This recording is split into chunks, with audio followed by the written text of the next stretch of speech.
Oh, come on. Damn it, I just want it to work. I just want it to work. Why can't it work?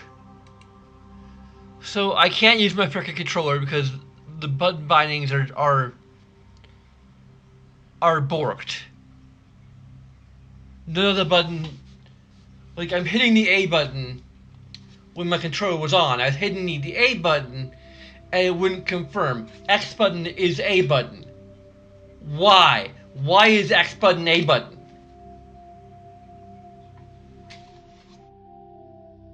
So we're gonna have keyboard and mouse this and hope, but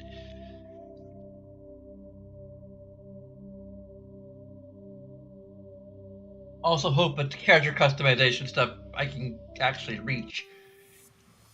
Because Welcome to Alliance Military Database. of course I can't skip this whole. Classified information requested. Establishing secure connection. Secure connection confirmed. Please log in to access your profile. There we go.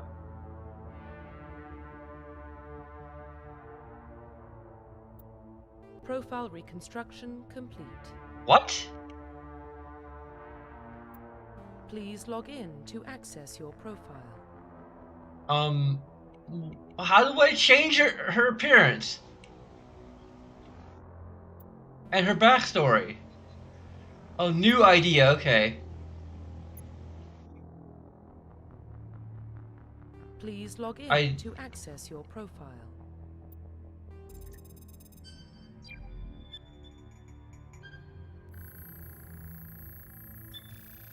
Warning, data corruption detected. Please reconstruct profile. Confirm pre-service history.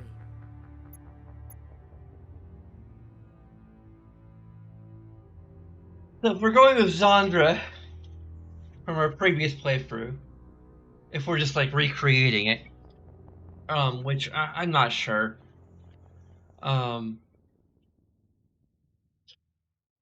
We might go with Male Shep this time.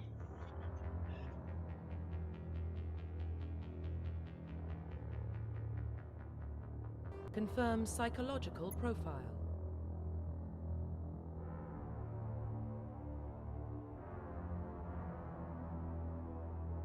Confirm military specialization. Confirm facial identification. Profile reconstruction complete. What? Confirm facial identification. Okay, there, change appearance.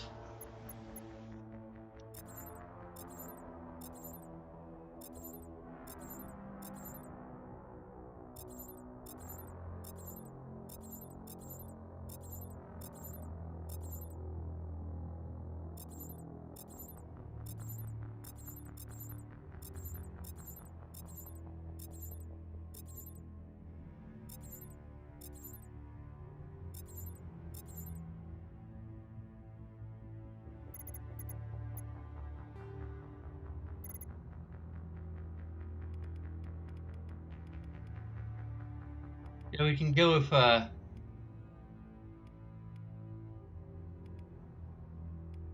this is the only reason why I'd want to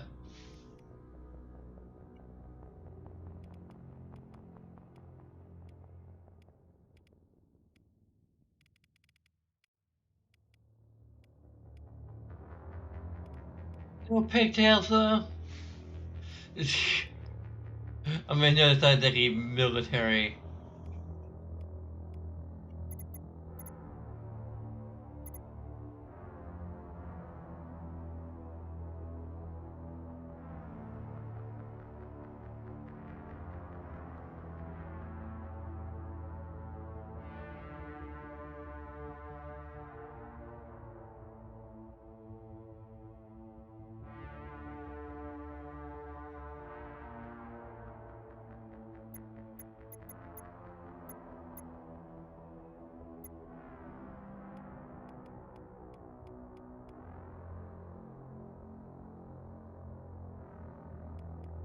Oh man, if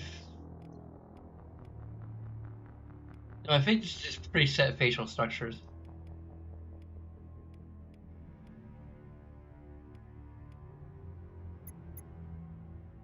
So yeah, this is like probably the only reason why I consider doing this on with FevChef is because I could have Zandra have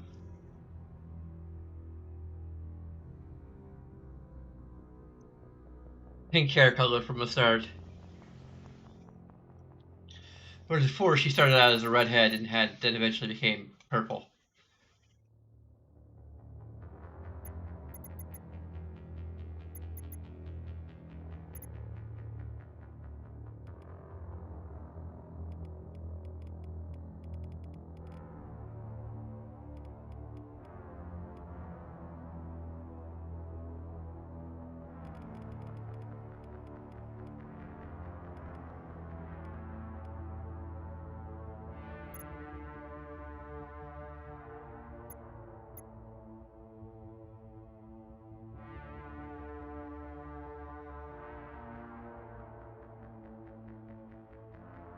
But with Mousetrap we have more romance options.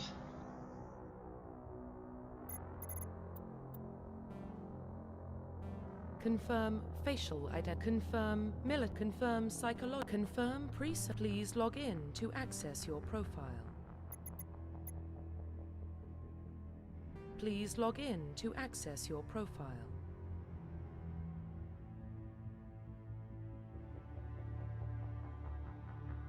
Well, I'm getting Male Shepherd. I don't know if I want to use my own name or go with something different.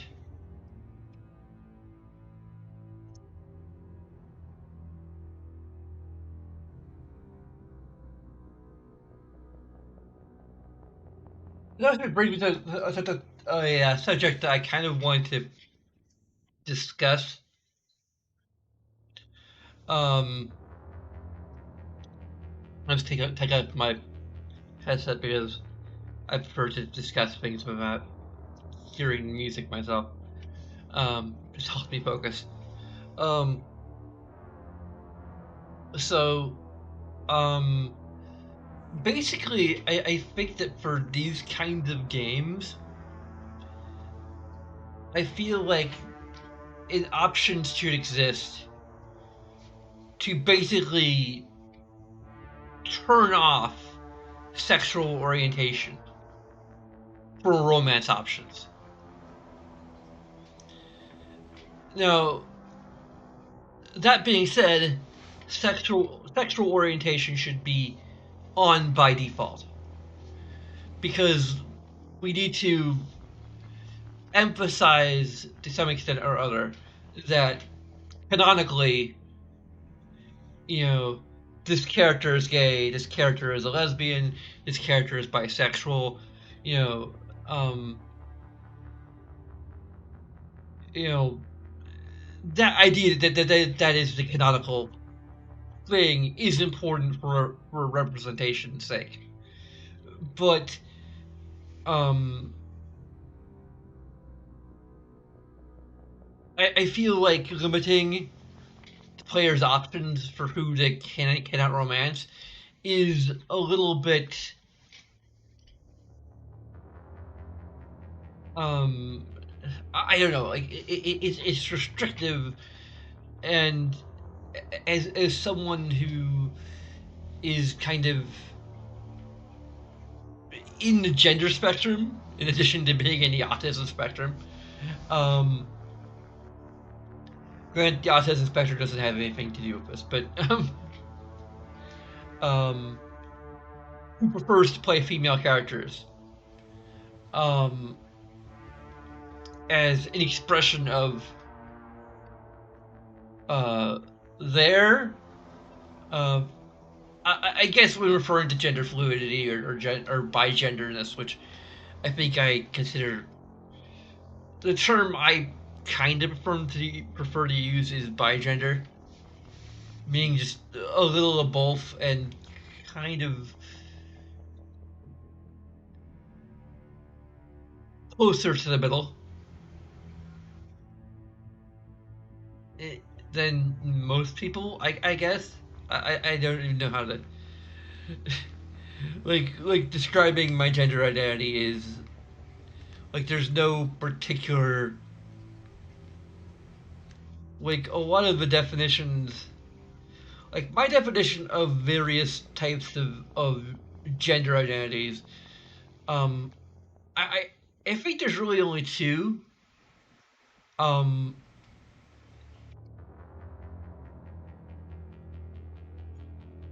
I mean, I don't know, there's a lot, but um, there's two that I've kind of heard of to one degree or other. There's gender fluid, which I consider to be kind of some days you're feeling more masculine, some days you're feeling more feminine, and you're kind of bouncing back and forth in a way like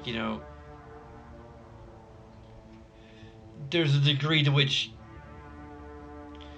gender you're presenting yourself as can be almost like choosing what to wear in a way like okay I'm feeling like wearing something this color today you know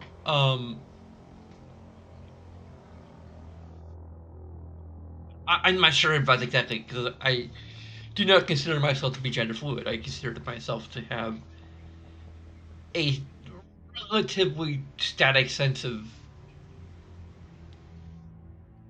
of who I am, which is somewhere in between.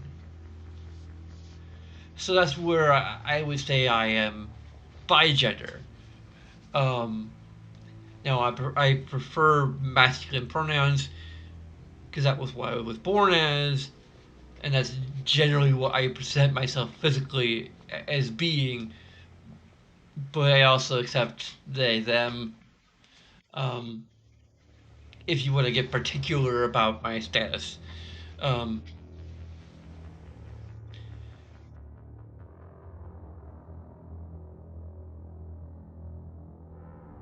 yeah, like the way part of how I express the feminine aspect of myself is through video games. So being straight relative to my masculinity and um, attracted to females, to the female form, as it were. Um,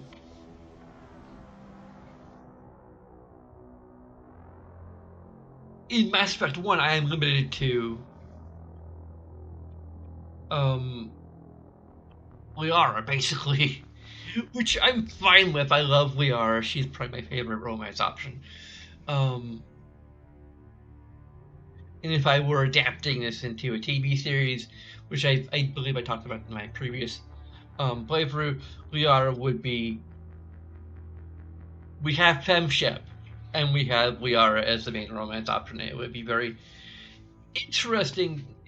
I mean, for like any medium, regardless of whether this is like a trilogy of films or you know, I would probably do it as a free season series. Um, with each season representing one of the games. Um, uh, I think it'd be interesting to have a main protagonist who is both female and a lesbian, and effectively a lesbian. Um, like that is something I don't think we've seen done. Granted, I don't watch a lot of television these days, but um,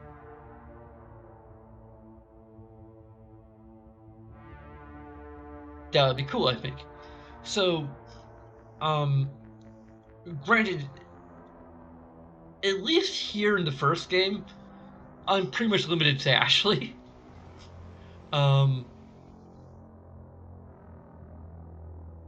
but I don't think I don't know. I don't believe Caden is gay in the first game. I think that's like brought out in the third. If I'm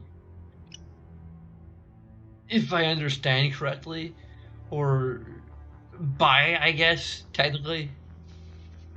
Um, because he is romanceable as FemShep in the first game. I'm not sure if I'm even remembering this correctly. Um,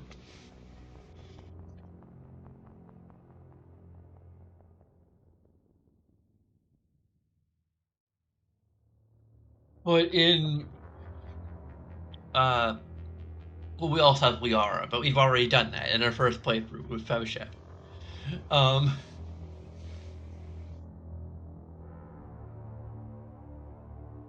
I think you can kind of romance Tally.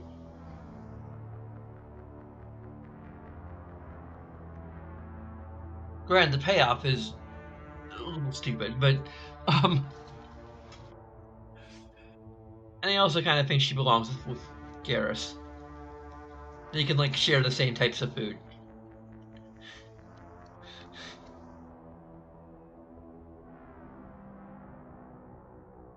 Um, but yeah, now the thing we can debate with regard to being able to toggle between every character effectively being bisexual, um, and having static um, sexual orientations, um, would be with regard to certain characters in certain games.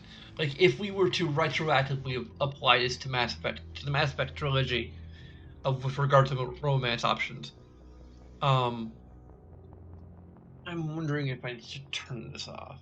Yeah, for now, having the green screen light on is, excuse me, causing more problems than it's solving. Um,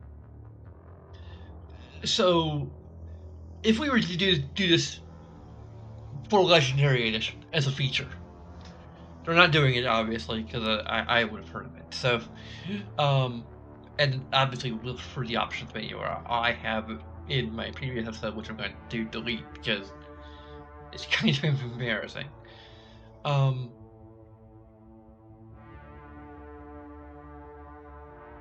Having a bit of an outburst because I couldn't remember how to navigate the menus, and it wasn't helped by the fact that the freaking A button doesn't do anything. I could try using my um Xbox One controller. This is an Xbox One X controller. But you know, X is confirmed rather than A, even though it says that A is confirmed. So there's something going on here. Um,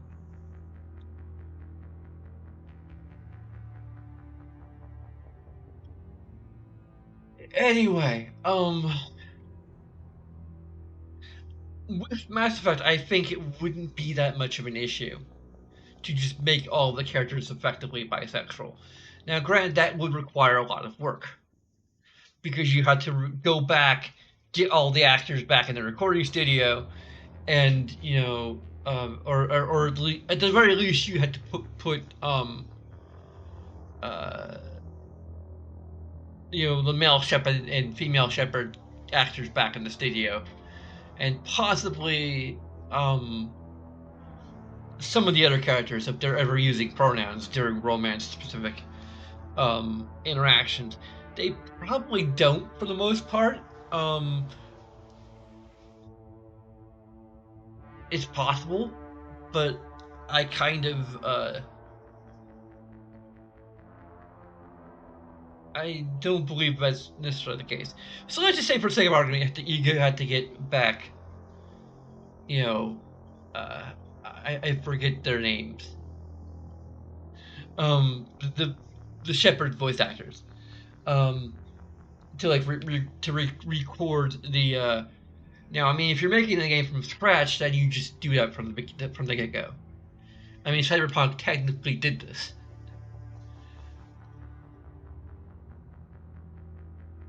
Um,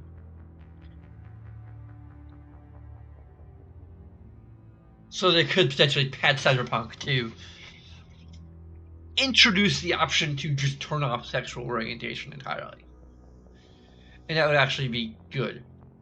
Um, there are mods in the works to try and make this happen, but so far it's only like romancing Judy as male V. Um,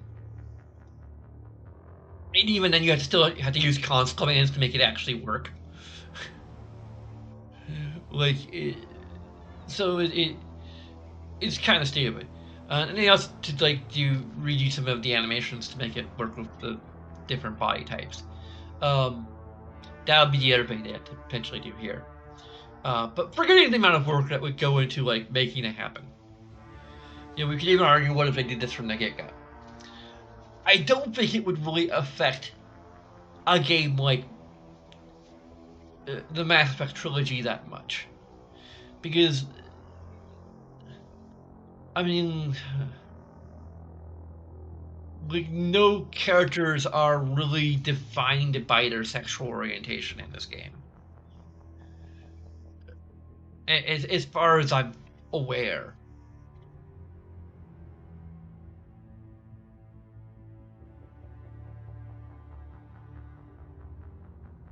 So, they're effectively interchangeable. It wouldn't change anything about the story.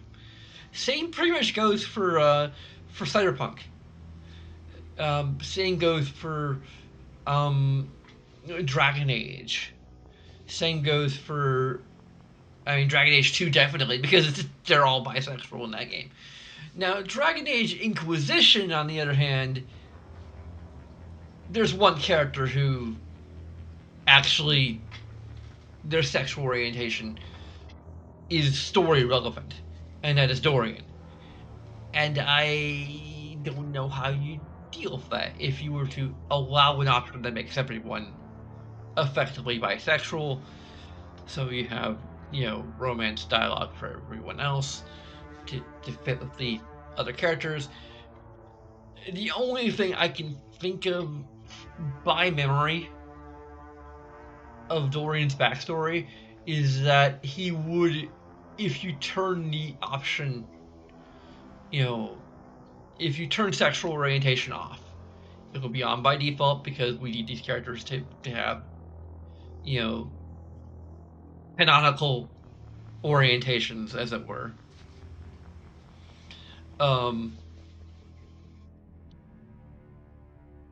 uh, we had to revise the story a little bit. I'm not even sure under what conditions. Like, it might even be just if you flirt with him at all, as the female, um, like that could trigger a flag that basically changes the dialogue when he refers to his backstory.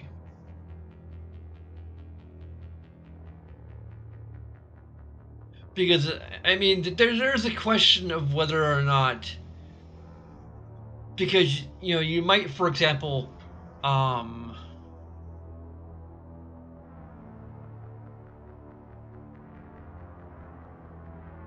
I'm trying to think like who would you want to romance that you couldn't romance?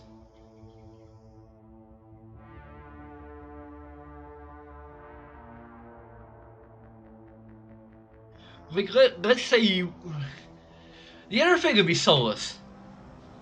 If we're turning sexual orientations off completely.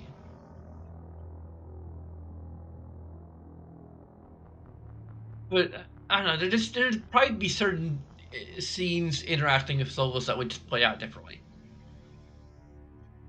If we're and now the freaking green screen is. I don't know what to do about this. It actually makes it worse. Let's see. Yeah, maybe that angle works. Okay.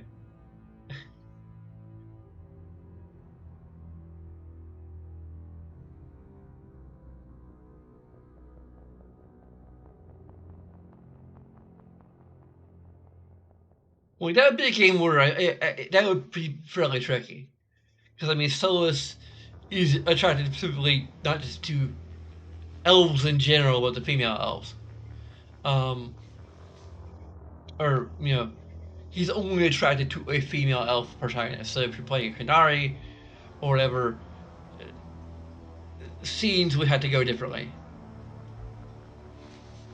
Like at least the romantic interactions would be radically different. Um,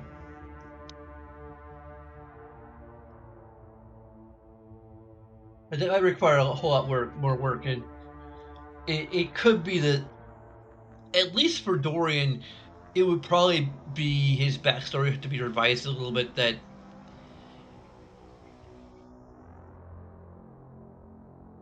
I mean, his falling out of his family, I think, is about a little bit more than just his sexual preferences.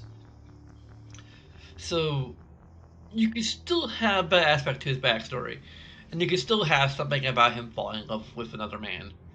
In his backstory, um, he would just be romanceable by a female character.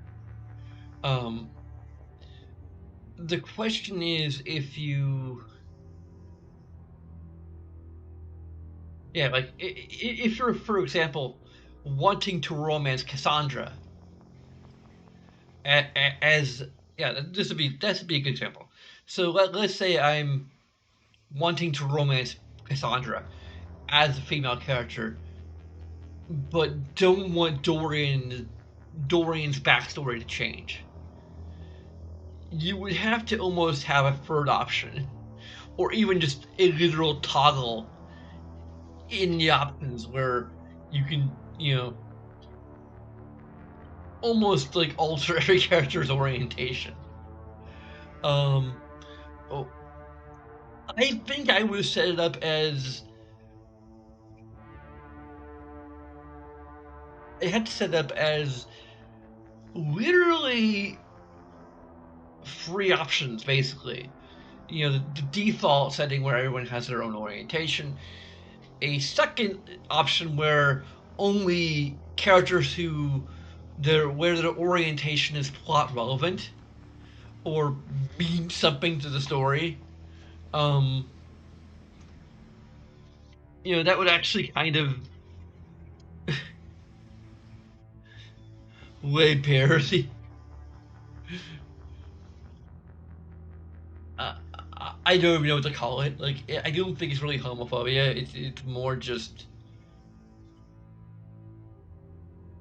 the tokenism, I guess, of um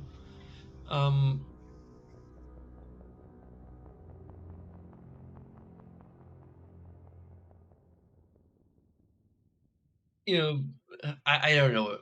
I'm not even really gonna criticize it. I'm not any position to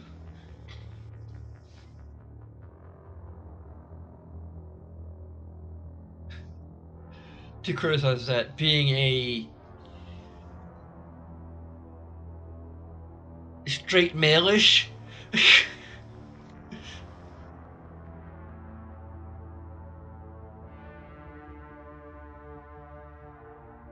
Being straight relative to my biological gender, I guess. Um,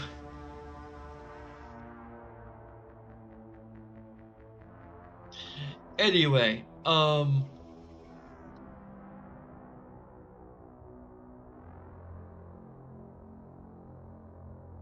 because otherwise, like, if you want to keep that aspect of the plot intact, and you're not interested in actually romancing him as a female um, character, then, but you want the option to, basically romance any female characters, not just the ones who are gay or who are lesbians, should pretty much be Sarah.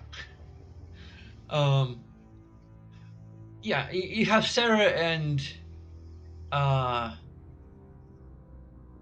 the one lady. There are too many characters in here. I'm terrible with names. Um, is it Jeanette? It might be Jeanette. I recently watched a live stream of Vampire the Masquerade, so I'm not sure if I'm just remembering, or Vampire the Masquerade Bloodlines. So I'm not sure if that's just leaking into my memory or what. But I think it might actually be Jeanette. Um, anyway, um, my point here is that there is a certain demand for those kinds of options, and so far the only way to have those options is with mods.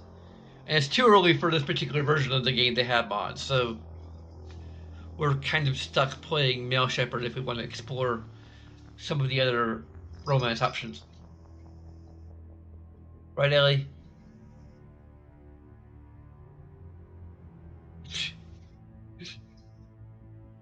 Do I need to open the window again? Do you need me to open the window again? Or do you just want to lay on the lap? Anyway.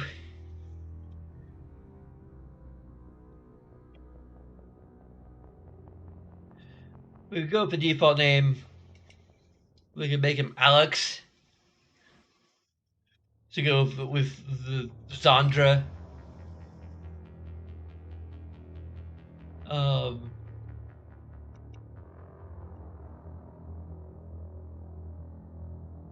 let's just go with my name. It doesn't even matter.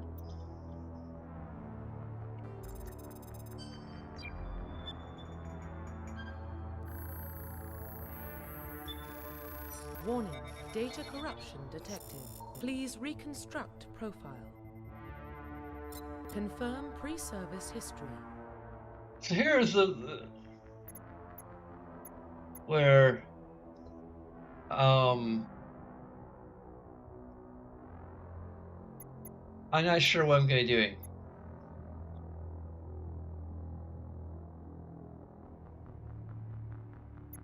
It's where we were a colonist, and the with the ruthless background, which I think is a very good combination, because granted the ruthless description is not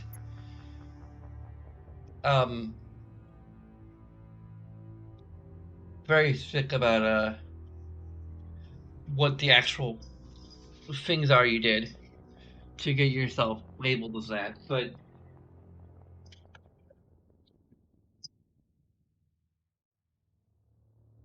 it fit together neatly enough.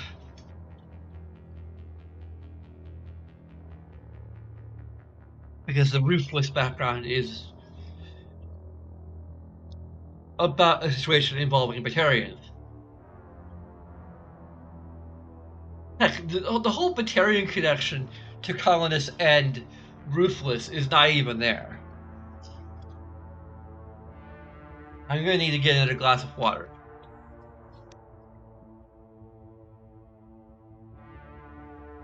After doing the whole diatribe of Ellie, I need to get up and get some water. I'm sorry. I'm thirsty.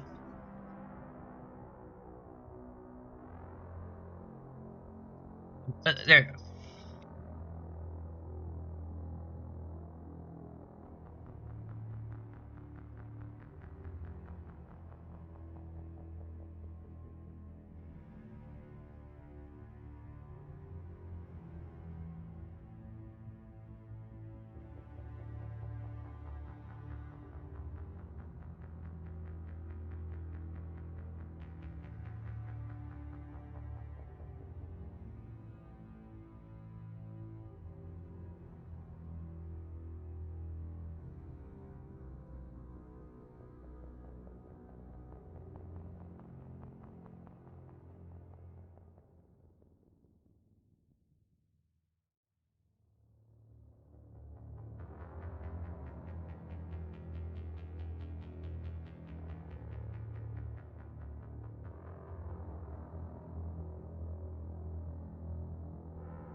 I might want to do a different background than before.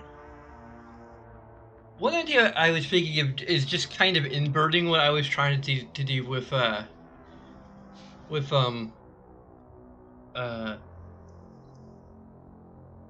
Zandra and have him be sort of this um you know whereas at least part of the intention of Zandra's character arc was to start as a renegade, sort of ruthless, and become more of a paragon. Um, it'd be interesting to explore kind of the opposite in a way. Now, a bit like what happened with Sandra is not necessarily going to play out that way exactly. Um, Zandra's character arc was ruthless, falling in love with Liara, and kind of through that in a way, um, becoming a little more Paragon at the end of the first game.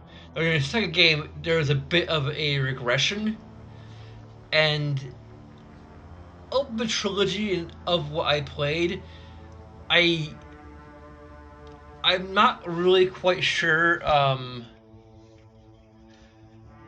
to what extent uh,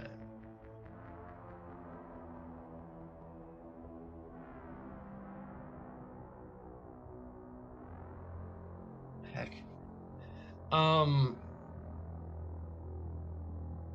there's a few choices in that game I would try and do a little differently, but there was a little bit of a regression, and I liked the interaction between um,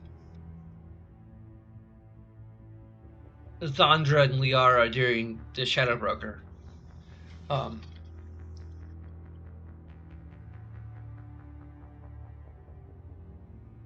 just because like Liara was kind of becoming a bit more like Zandra was initially, and that kind of dynamic was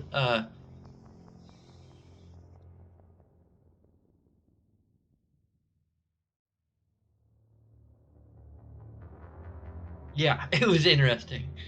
Um,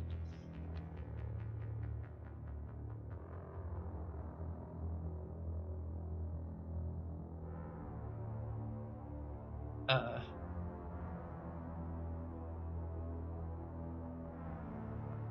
this what I'm thinking is something maybe a little more like subtle in a certain way.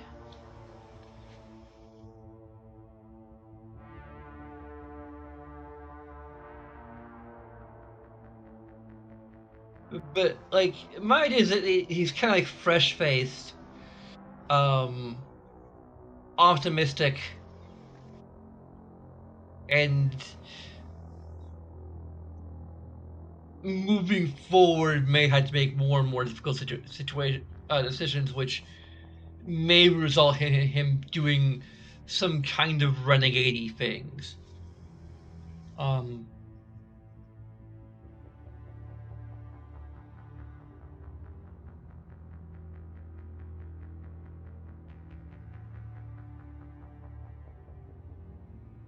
Spacer might be one of the better ones for my current intention. And Earthbound is an orphan. Like this is the least um like tragic backstory of the three. Like a colonist, you are on a planet that's raided by Batarians. Earthborn, you're an orphan living on the streets. You know, petty crime underworld gangs. This is like a happy childhood. You think adventuring is neat. Confirm psychological profile.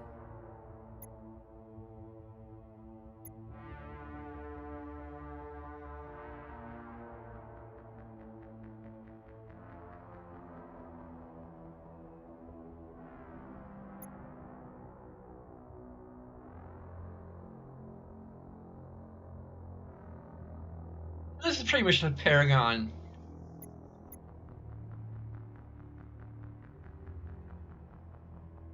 The Paragon Paragon combination.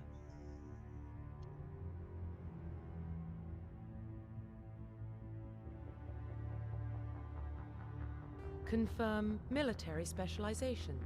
We might still do Vanguard. Just because I like that playstyle.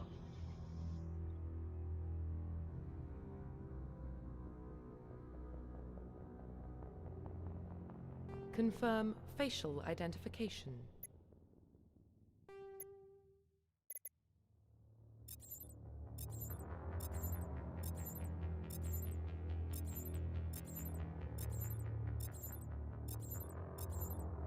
Do these have bangs? Okay, there's the bangs. Why is hair all the way down here for male?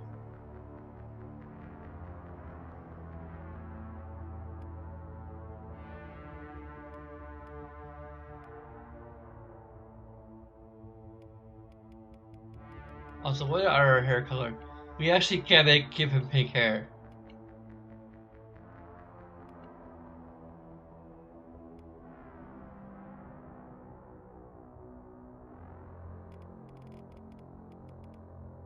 Can we give him long hair? No. We can't do this like male V. I did male V in my...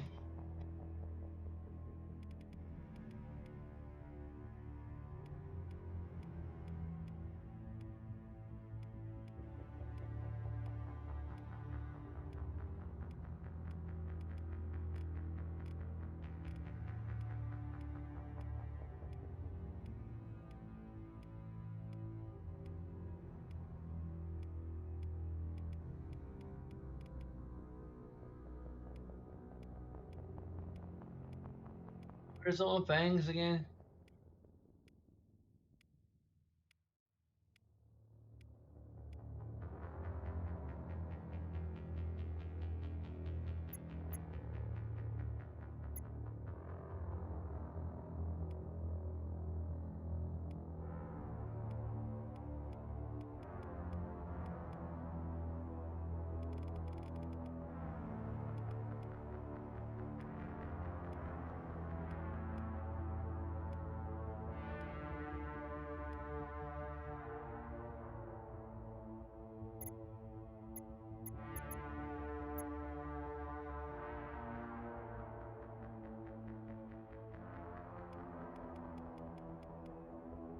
That's brow height. I don't want to do brow height. I want...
That's probably close to what my actual facial hair looks like, especially right now.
It looks like me.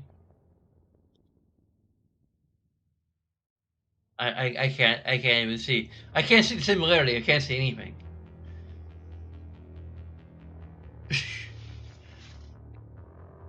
Like this is a big TV.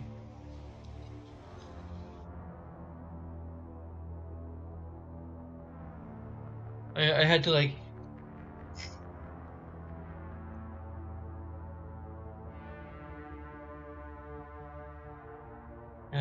angle it so that.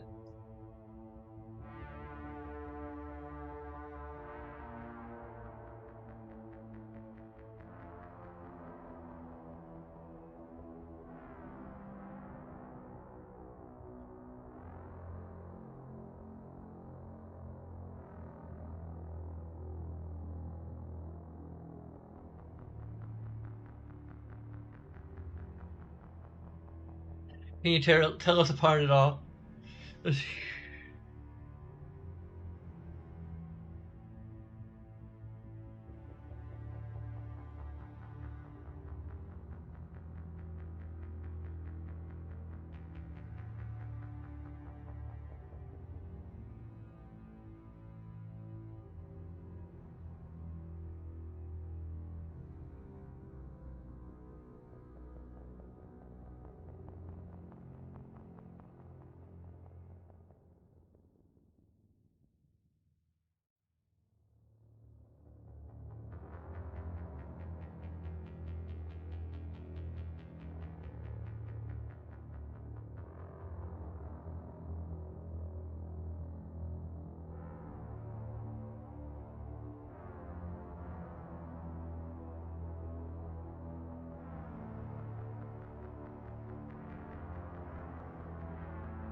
I can't give him like an underbite.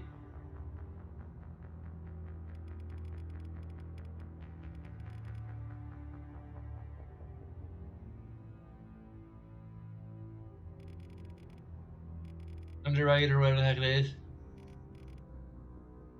That'd probably be the closest thing. I think.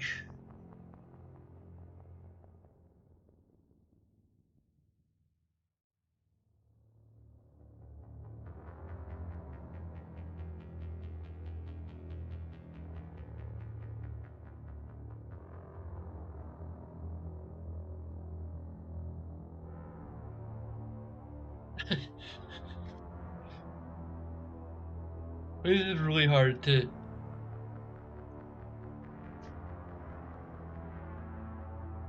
Like, this is incredibly hard to do.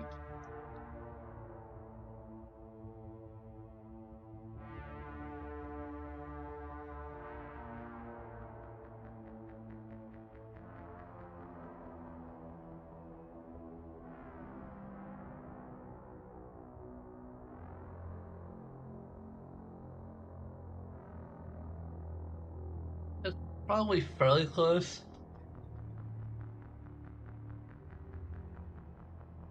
As close as we're gonna get.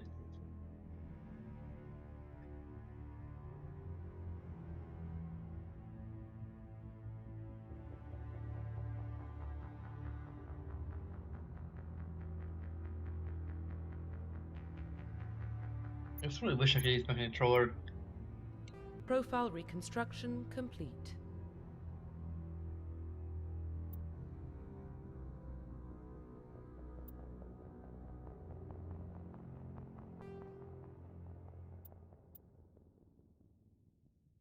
Identification confirmed.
Okay.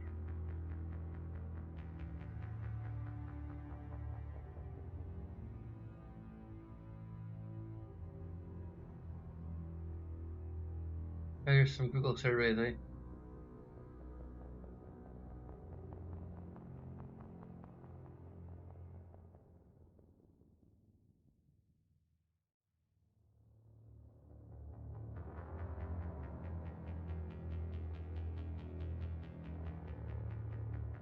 Oh, come on. Please tell me why I was searching for this.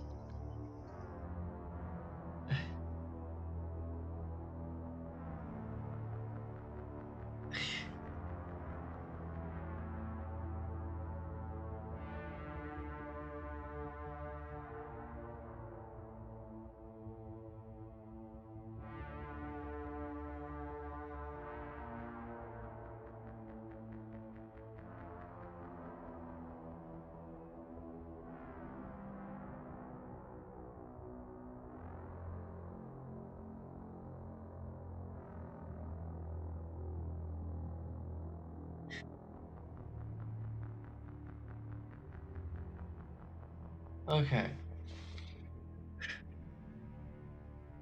What was there's something I was doing on here in the first place. I'm sorry, this is taking too damn long.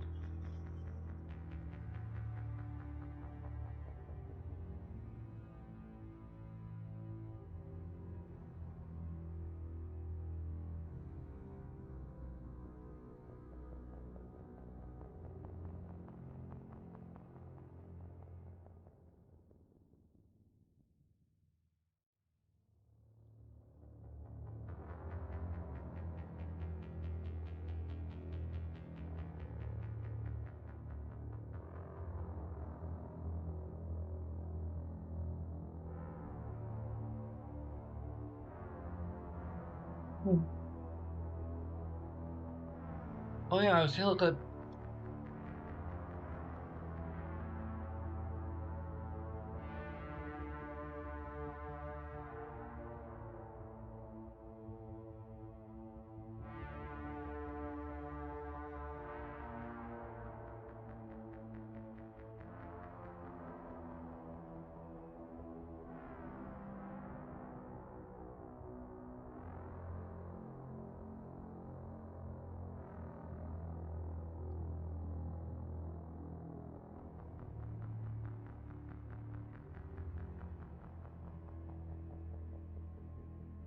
Okay, so you can't really romance Telly in the first game.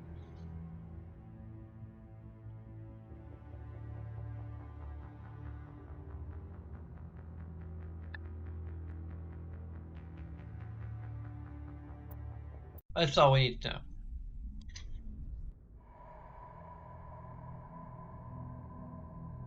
Well, what about Shepard? He's a spacer, lived aboard starships most of his life. Ellie. Military service runs in the family. Both his parents were in the Navy. He proved himself during the Blitz. Held off enemy forces on the ground until reinforcements arrived.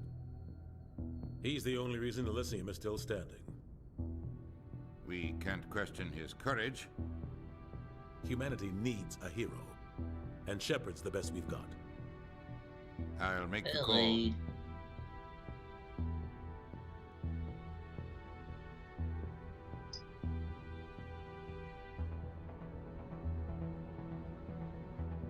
Like in 27 years from now. 127 years ago from now.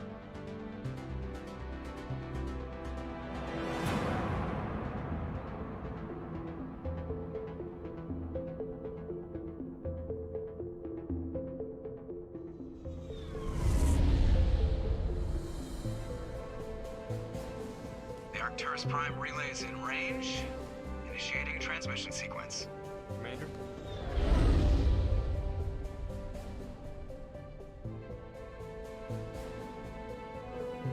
We are connected. Calculating transit mass and destination. The relay is hot. Acquiring approach vector.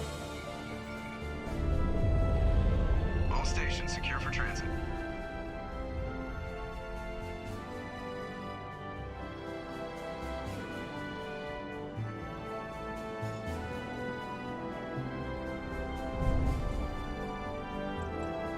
screen. Approach run has begun.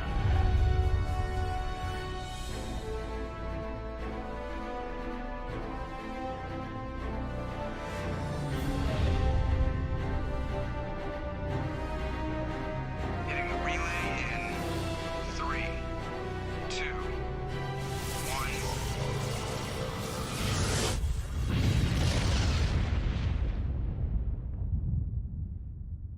Thrusters, check. Navigation, check. Internal emission sync engaged. All systems online. Drift, just under 1500K. 1500 is good. Your captain will be pleased. I hate that guy. Nihilus gave you a compliment, so you hate him. You remember to zip up your jumpsuit on the way out of the bathroom? That's good. I just jumped us halfway across the galaxy and hit a target the size of a pinhead, so that's incredible. Besides, Spectres are trouble. I don't like having them on board. Call me paranoid. You're paranoid. The Council helped fund this project. They have a right to send someone to keep an eye on their investment. Yeah, that is the official story. But only an idiot believes the official story. They don't send Spectres on shakedown runs. So there's more going on here than the captain's letting on. Joker, status report. Just cleared the mass relay, Captain. Stealth systems engaged. Everything looks solid. Good. Find a comm buoy and link us into the network. I want mission reports relayed back to Alliance brass before we reach Eden Prime. Aye, aye, Captain. Better brace yourself, sir. I think Nihilus is headed your way. He's already here, Lieutenant. Tell Commander Shepard to meet me in the comm room for a debriefing. You get that, Commander? I'm on my way. Is it me or does the Captain always sound a little pissed off? Only when he's talking to you, Joker.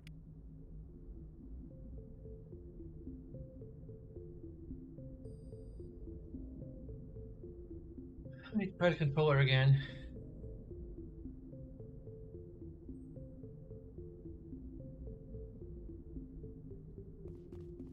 Oh, that.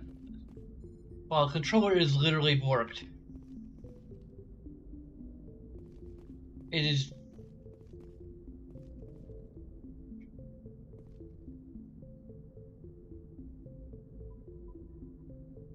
I don't know if I have the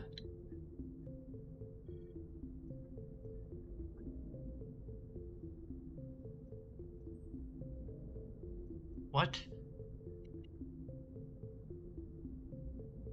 I don't know if this controller is technically synced.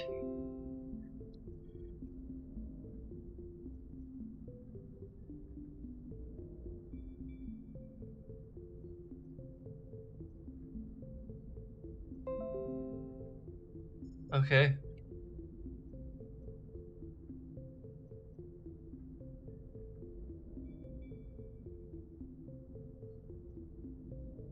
I'm sorry, Ellie.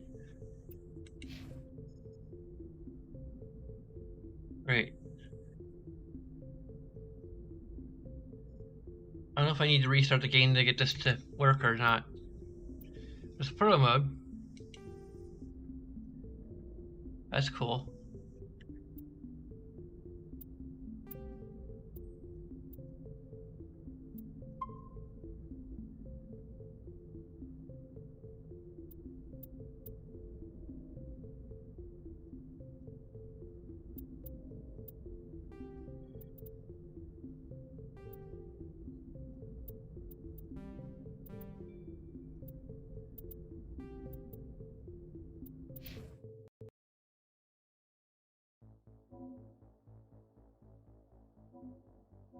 Okay. Well, the A button's working for this.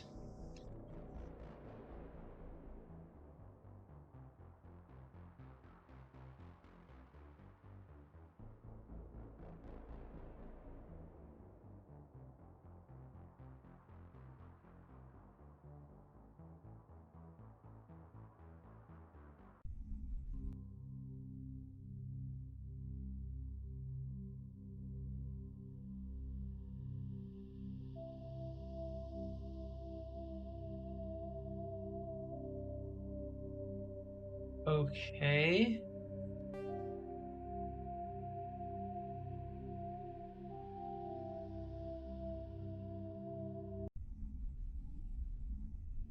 Okay, to see if it works if no? Do I need to like close it entirely?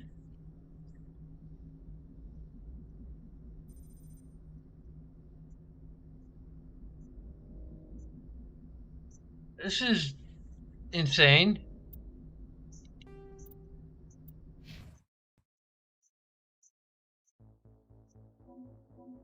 Like the game selection screen is accepting inputs,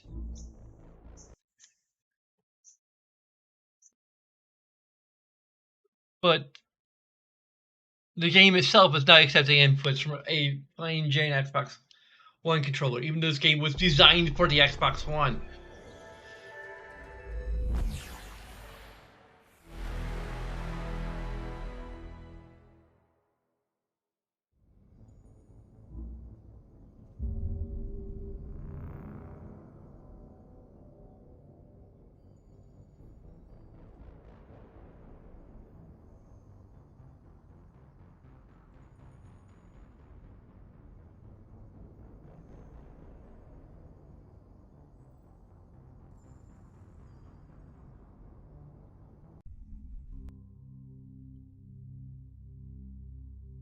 Wow! Wow! Wow! So like, no matter what controller I'm using, it's just screwed. I'm screwed.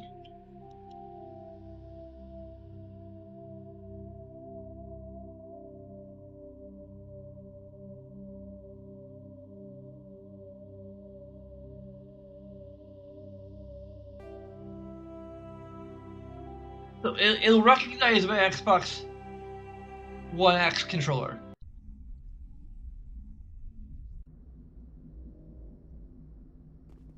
Okay, now it's kind of working, but will it recognize? The captain's waiting for you in the comm room, Commander. The captain's waiting for you in the comm room, Okay. Commander. You probably don't want to keep the captain waiting, Commander. Okay, now it's working properly. All I needed to do was try and play with the frickin'. I'm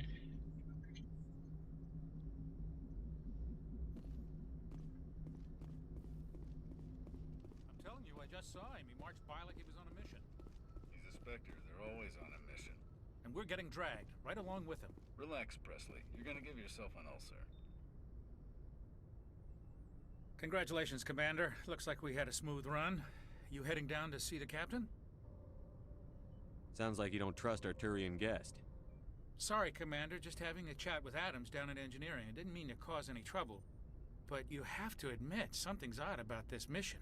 The whole crew feels it. You think the Alliance brass is holding out on us? If all we're supposed to do is test out the stealth system, why is Captain Anderson in charge? And then there's Nihilus. Spectres are elite operatives, top covert agents. Why send a Spectre, a Turian Spectre, on a shakedown run? It doesn't add up. I'll see if I can get some answers when I see him. Good luck, Commander.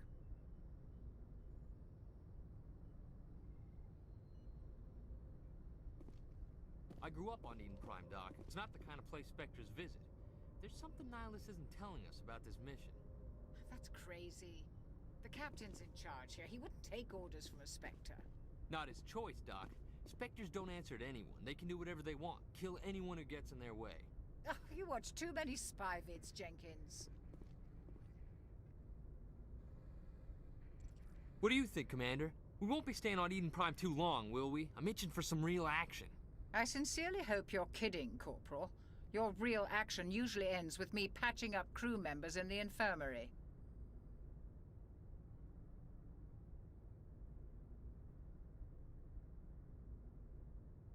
Marines are meant to fight. You just fix us up when we're done. I know how things work, Commander. I've seen my share of combat, but it's foolish to go looking for trouble. You could both take a lesson from the captain. He's not afraid of combat, but he knows the value of restraint, too. Sorry, Doc. but this waiting's killing me. I've never been on a mission like this before, not one with a Spectre on board. What can you tell me about Nihilus? Turians are generally well respected by the other species. Their fleet has more patrols protecting Citadel space than any other. They don't always get on well with us, though. Some people find them too rigid. Others still blame them for the First Contact War. As for Nihilus, I haven't said more than 2 words to him. He usually only speaks to the captain. I heard Nihilus once took down an entire enemy platoon all by himself. Man, I can't believe I'm on a mission with an actual Spectre. Wow. I had to say, the facial animation in this game has not aged well. I'm getting a bit of what I would call Fable Anniversary effect. But, I mean, it's not as bad as Fable Anniversary, but... Like, in Fable Anniversary, that was bad all around. Animation in general. Ellie, every time I complain about something, you get upset. He's like, stop complaining. This is a good game.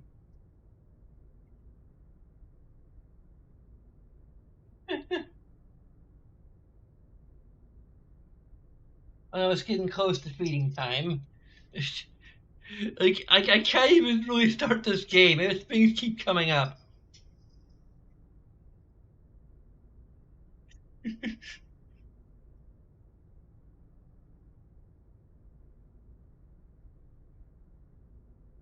John. I mean, I guess the good thing about having the camera lower down. I mean, there's lots of good things about having the camera lower down. Like, the lighting equipment doesn't get in the way. The TV doesn't get in the way. I still want to move the TVs around, but anyway. It is a closer up view of me. But you get to see my kitty. Ellie on.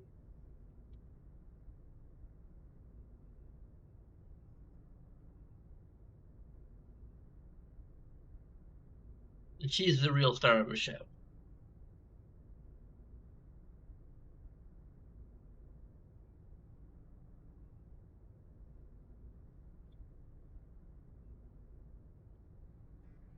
What do you know about the Spectres? Only what I've heard. Spectre agents work directly for the Citadel Council. They usually work alone or in small groups. Spectres don't have any official power, though.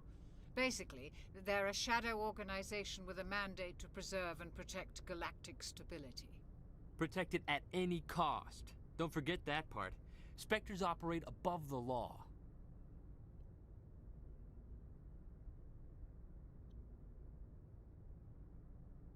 Why don't we have any of our own people in there? Spectres usually come from the Council races, like the Turians. We've been trying to get a human accepted into their ranks for years now. So far, it hasn't happened. Hey, Commander, you'd make a good Spectre. You're a war hero, right? Held off an entire enemy fleet during the Blitz single-handed? That's the kind of talent the Spectres are looking for. This is all just wild speculation. The Spectres aren't interested in recruiting humans, no matter how capable.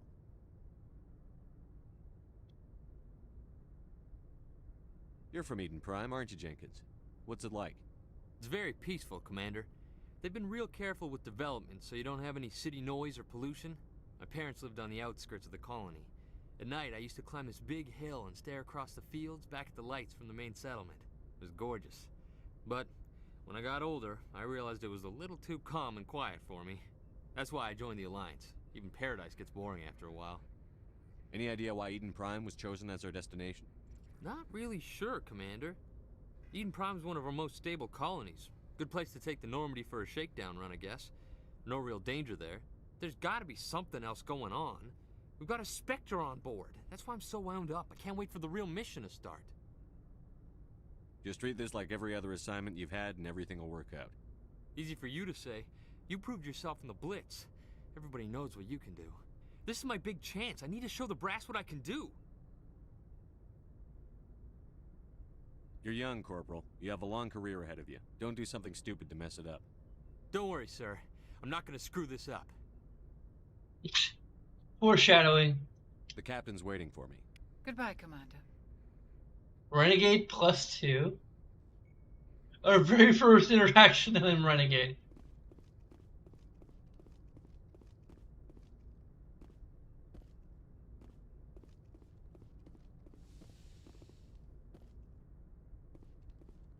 The facial animation is what's aged the...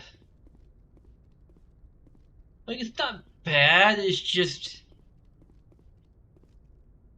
There's no emotion. Commander Shepard, I was hoping you'd get here first. It will give us a chance to talk. What about?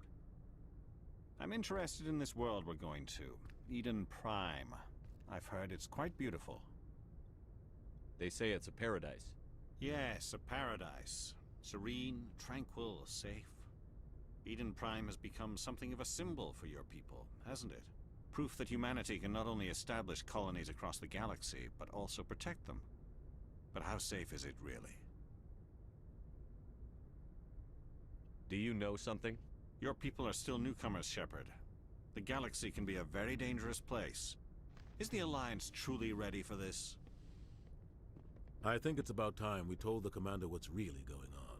This mission is far more than a simple shakedown run. I already figured that out. We're making a covert pickup on Eden Prime. That's why we needed the stealth systems operational. There must be a reason you didn't tell me about this, sir. This comes down from the top, Commander. Information strictly on a need-to-know basis. A research team on Eden Prime unearthed some kind of beacon during an excavation. It was Prothean. I thought the Protheans vanished 50,000 years ago. Their legacy still remains.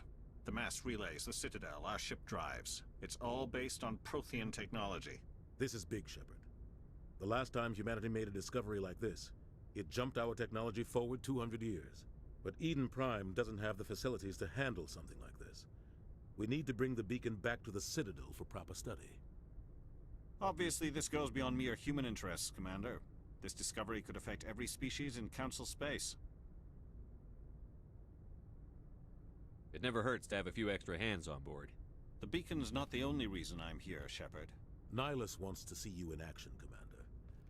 He's here to evaluate you. What's going on, Captain? The Alliance has been pushing for this for a long time. Humanity wants a larger role in shaping interstellar policy. We want more say with the Citadel Council. The Spectres represent the Council's power and authority. If they accept a human into their ranks, it shows how far the Alliance has come. You held off an enemy assault during the Blitz single-handed. You showed not only courage, but also incredible skill. That's why I put your name forward as a candidate for the Spectres. Why would a Turian want a human in the Spectres? Not all Turians resent humanity. Some of us see the potential of your species. We see what you have to offer to the rest of the galaxy, and to the Spectres. We are an elite group. It's rare to find an individual with the skills we seek. I don't care that you're human, Shepard. I only care that you can do the job. Just tell me what I have to do. I need to see your skills for myself, Commander. Eden Prime will be the first of several missions together. You'll be in charge of the ground team. Secure the beacon and get it onto the ship ASAP. Nihilus will accompany you to observe the mission. No, none of that.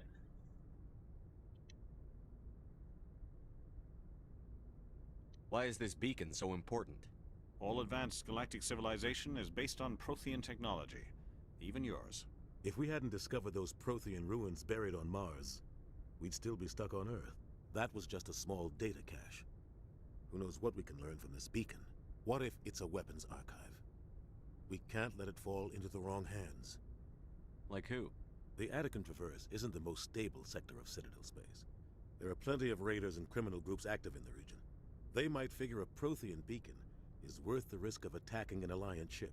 Plus, Eden Prime is right on the border of the Terminus systems. The Attican Traverse is under Citadel protection. If the Terminus systems attack, it's an act of war. Technically, yes.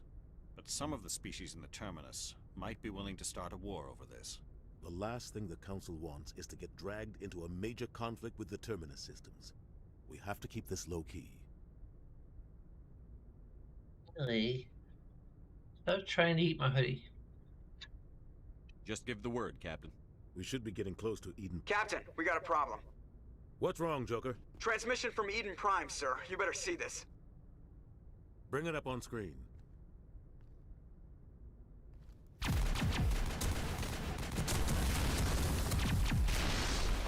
Get down!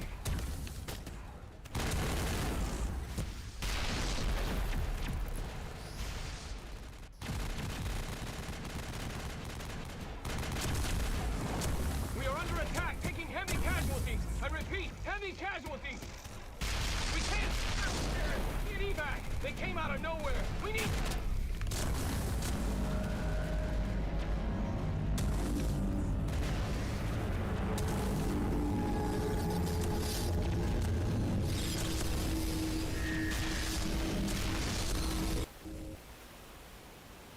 Everything cuts out after that. No comm traffic at all.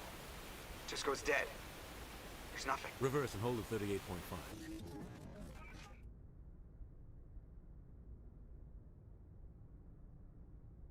Status report. 17 minutes out, Captain. No other Alliance ships in the area. Take us in, Joker, fast and quiet. This mission just got a lot more complicated. A small strike team can move quickly, without drawing attention. It's our best chance to secure the beacon. Grab your gear and meet us in the cargo hold. Tell Alenko and Jenkins to suit up, Commander. You're going in.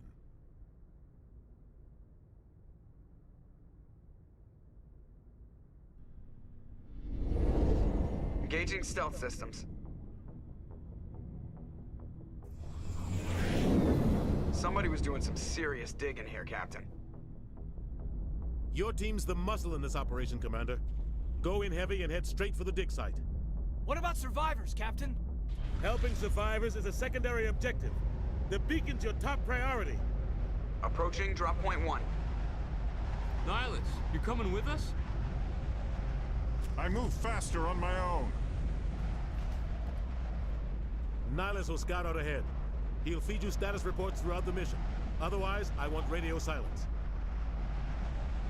We've got his back, Captain. The mission's yours now, Shepard. Good luck! We are approaching drop point 2.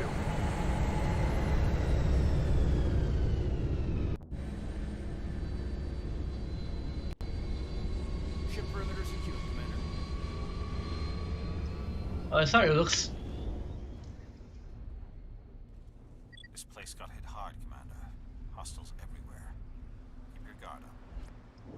Smells like smoke and death. Eden Prime will never be the same again. Oh God, what happened here?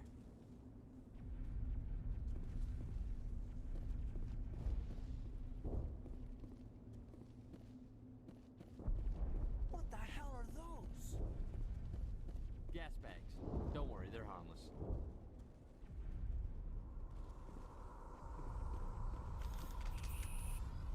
Damn!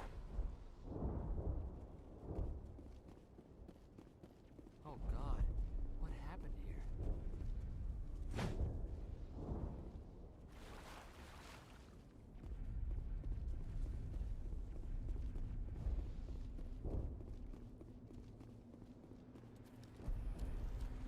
I wonder how much they've enhanced Mass Effect 3 in terms of visuals. Especially like the animated GIFs.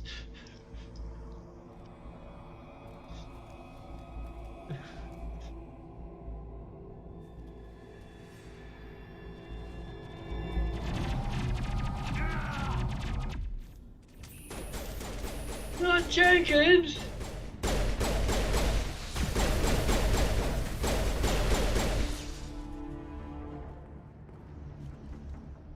Negative contacts, Commander.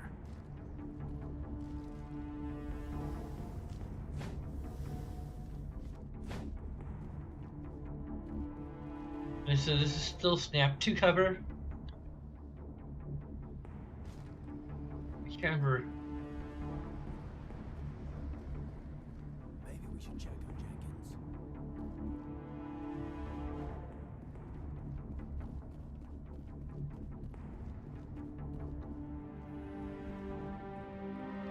Ripped right through his shields. We ran a We'll see that he receives a proper service once the mission is complete. But I need you to stay focused. Aye, aye, sir.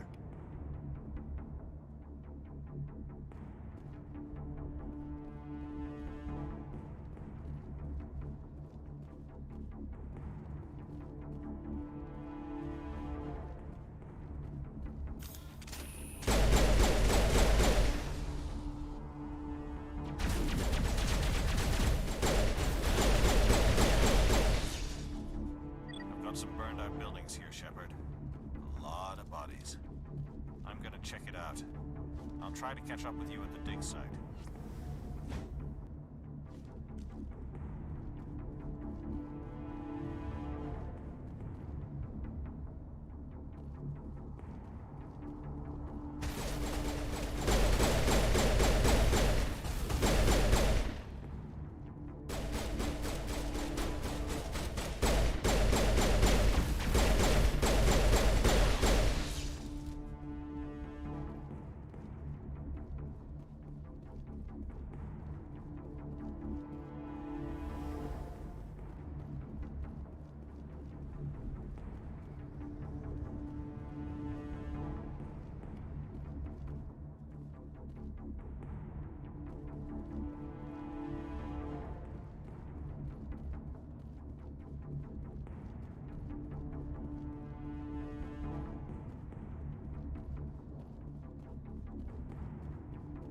Oh, where we're going forward. I think we might be backtracking.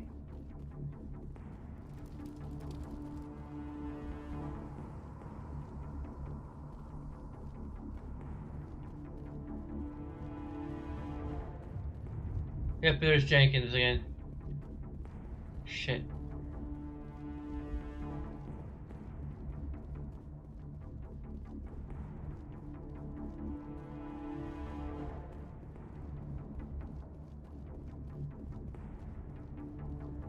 I need to adjust the I might need to turn off again.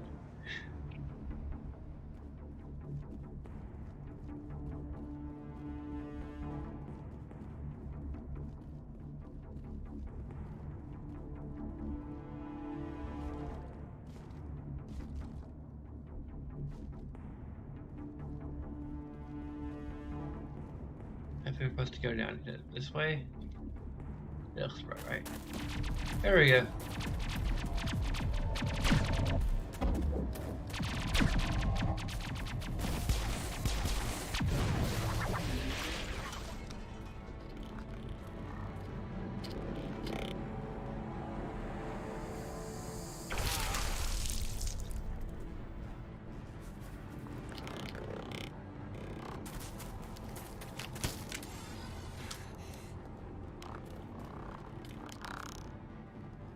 There's a bit of expressiveness.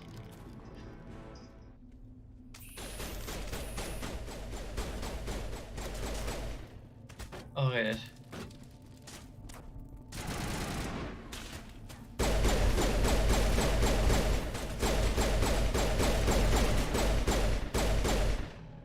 Gunnery Chief Ashley Williams of the 212. You the one in charge here, sir? Are you wounded, Williams? A few scrapes and burns, nothing serious. The others weren't so lucky. Oh man. We were patrolling the perimeter when the attack hit. We tried to get off a distress call, but they cut off our communications. I've been fighting for my life ever since. Any idea what kind of enemy we're facing? I think they're Geth. The Geth haven't been seen outside the Veil in nearly 200 years. Why are they here now? They must have come for the beacon. The dig site is close, just over that rise. It might still be there. We could use your help, Williams. Aye, aye, sir. It's time for payback.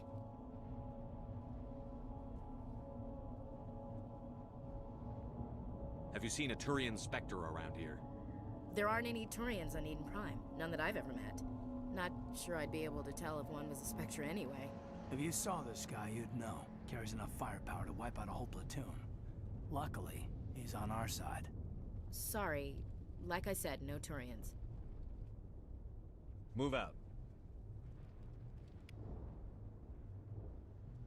We thought this world was safe until the Geth showed up.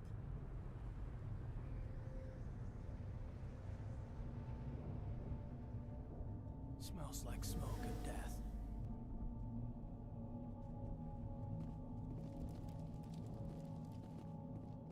The beacon's at the far end of this trench.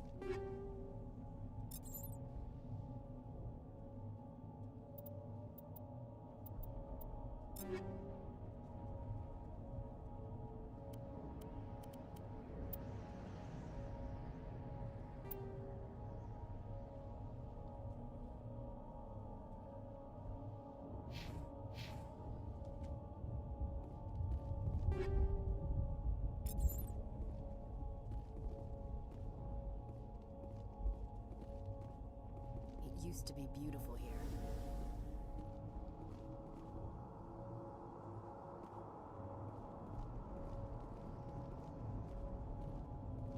Oh boy.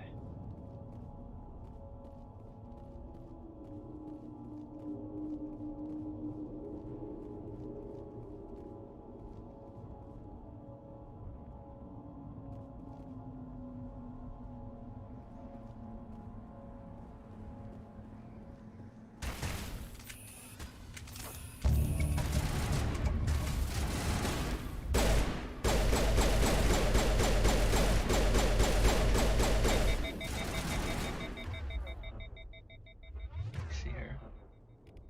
Got biotics.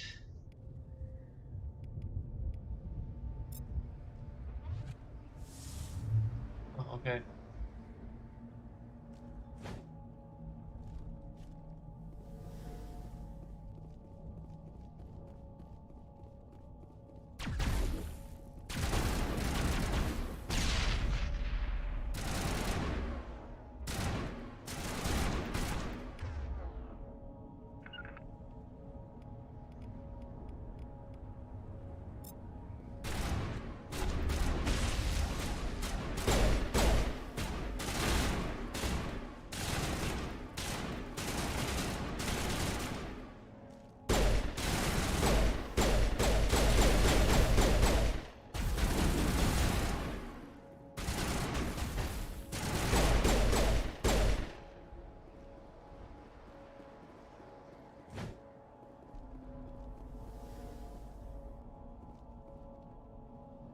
This is the dig site.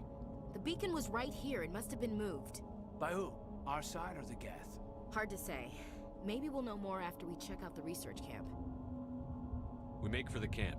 It's just on the top of this ridge, up the ramps. Change of plans, Shepard. There's a small spaceport up ahead. I want to check it out. I'll wait for you there.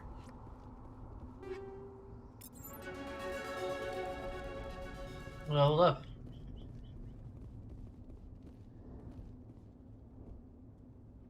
Okay, I'm gonna. We're not even like that far into the level.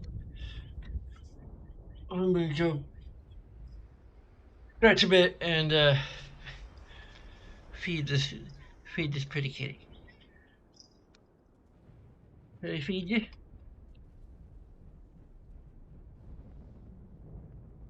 Hungry?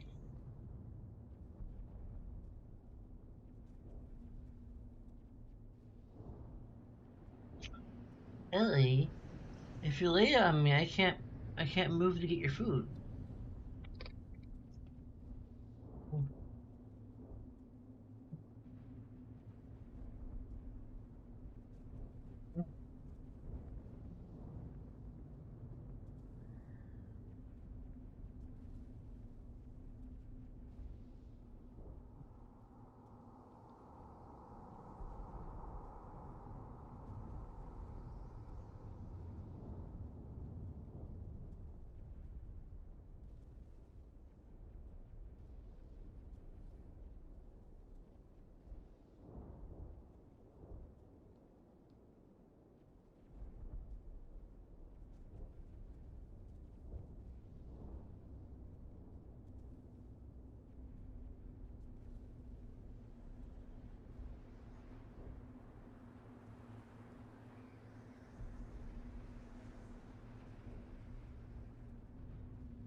impaling victims instead of just shooting them. There must be some reason behind it. Classic psychological warfare. They're using terror as a weapon. Nah, it's worse. When they stuck him on the spike. Killing us isn't enough. The Geth want us to suffer. It's psychological in a way.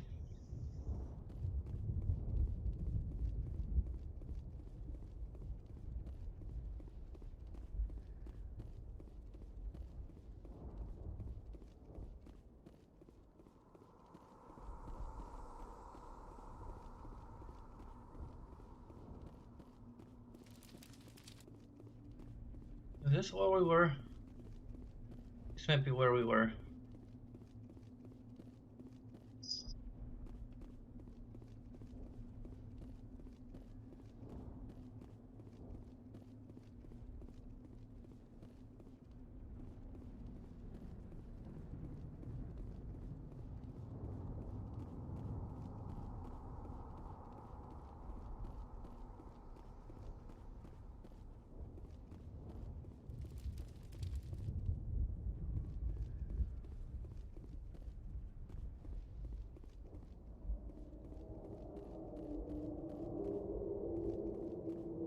Looks like they hit the camp hard.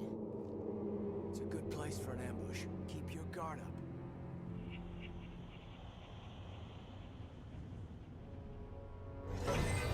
Oh god, they're still alive.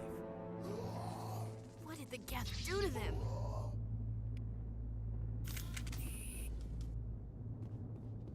And if we choose the simplest ending, they're still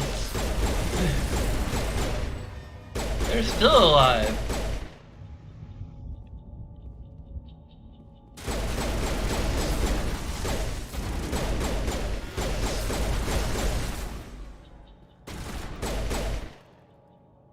Not in the middle of a fight! Okay.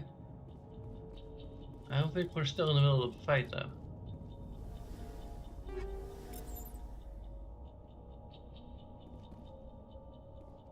Now we know what those spikes are for.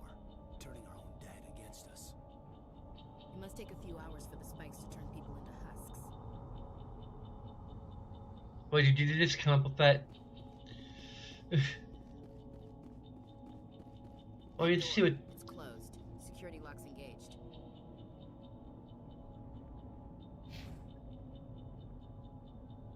Okay.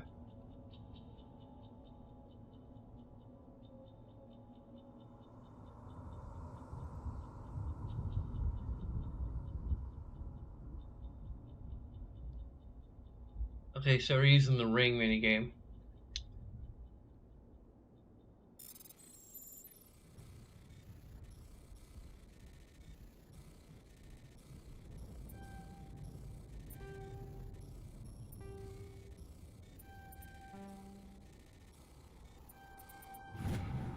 Okay. Humans, thank the Maker. Hurry! Close the door before they come back. Was this Dragon Age?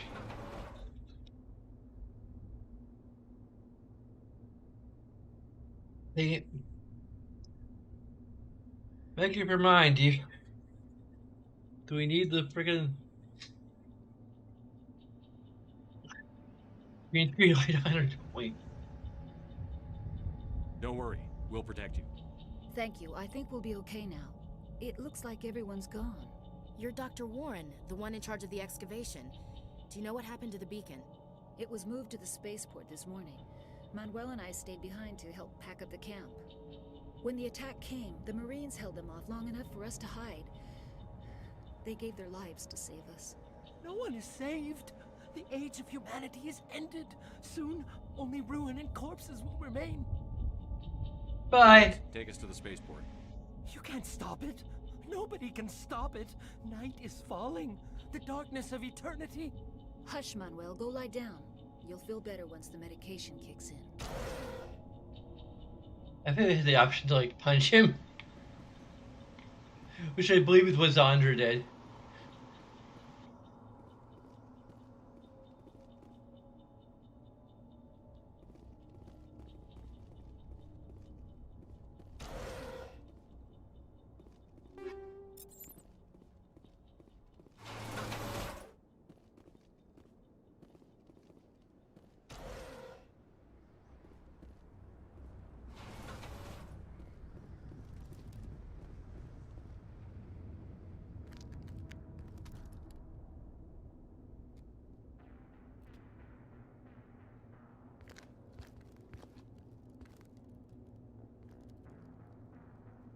Saren.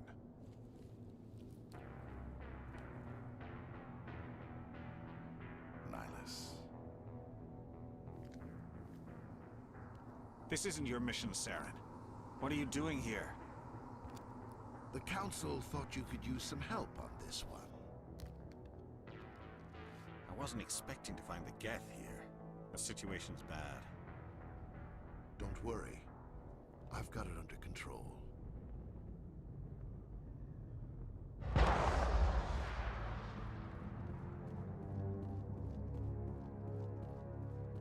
What is that? Off in the distance. The size of it. Oh, she's just warped here. This won't be safe until the Geth showed up.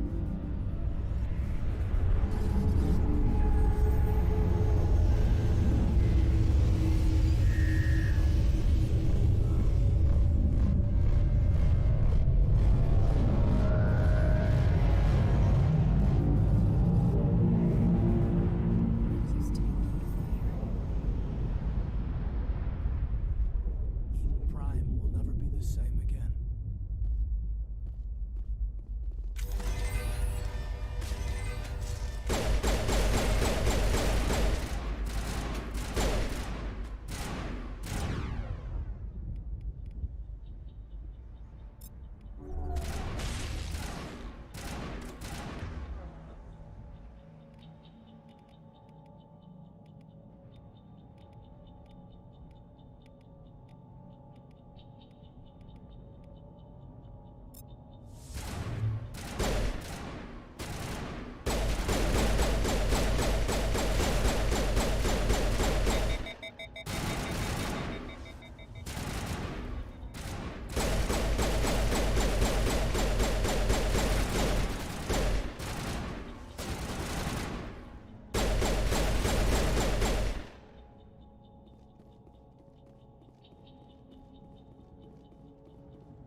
Not in the middle of a fight! Not in the middle of a fight. You're right, we're not in the middle. Something's moving over behind those crates. Wait! Don't shoot! I'm one of you! I'm human! Sneaking up on us like that nearly got you killed. I'm sorry, I was hiding from those creatures. My name's Powell. I saw what happened to that Turian.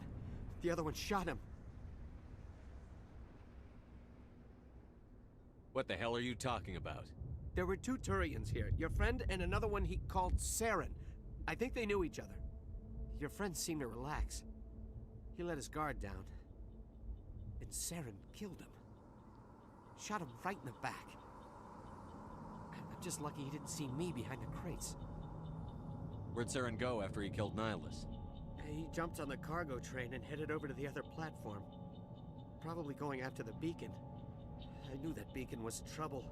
Everything's gone to hell since we found it. First that damn mothership showed up, then the attack. They killed everyone. Everyone. If I hadn't been behind the crates, I'd be dead too.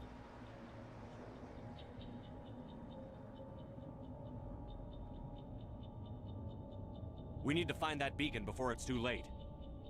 Take the cargo train. That's where the other Turian went. I can't stay here. I need to get away from all this.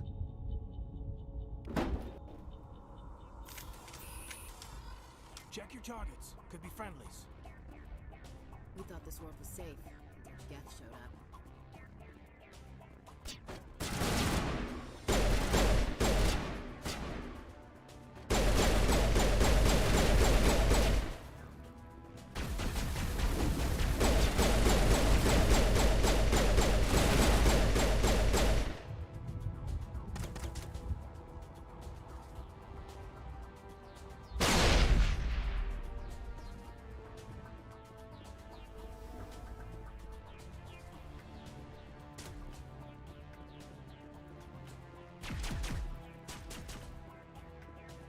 Yeah, I already did the fire wheel.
shock grenades.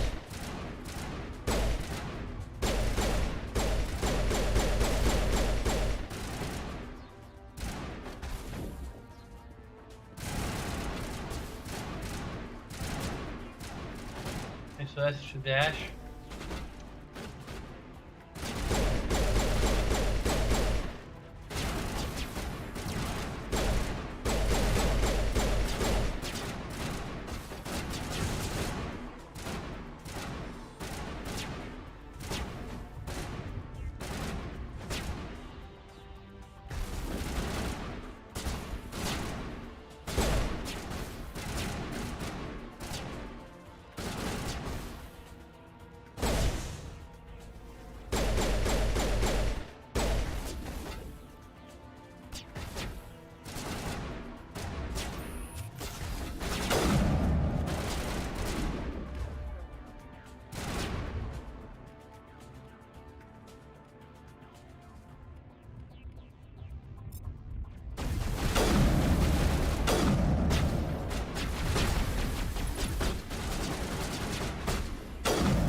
Let's go with the pistol.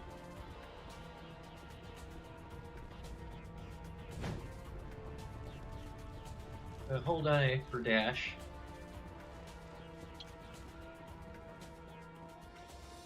And I think we already checked the. Oh, we didn't check the med kit. There we go.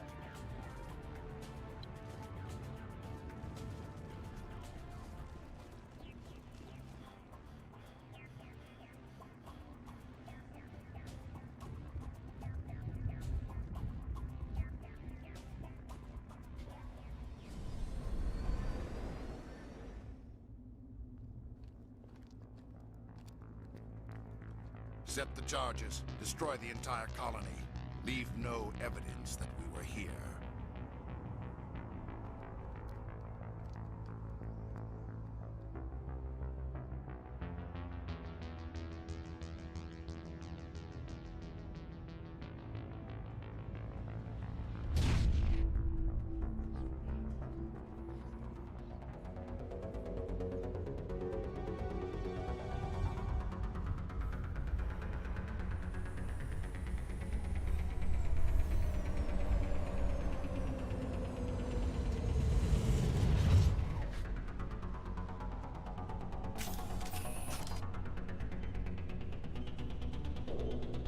Demolition charges. The Geth must have planted them.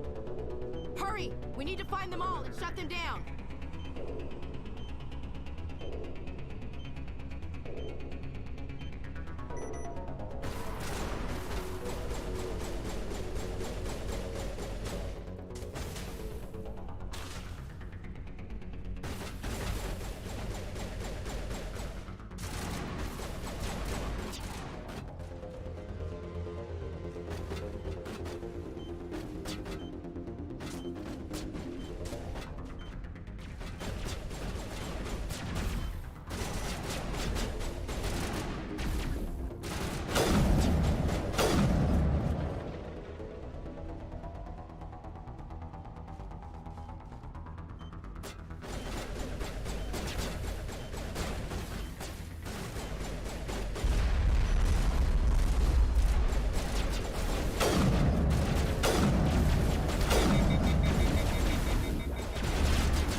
There we go.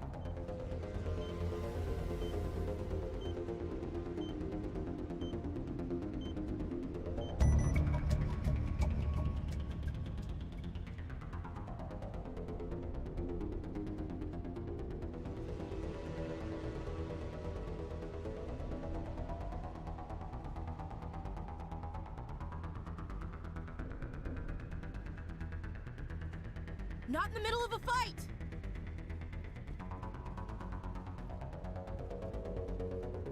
We're still deadly in the middle of a fight, so I can't click save.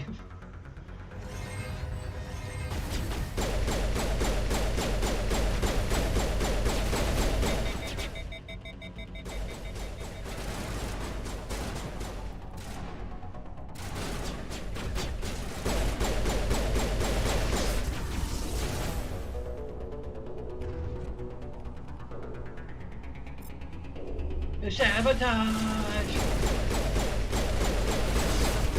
Oh, don't stick up on me like that.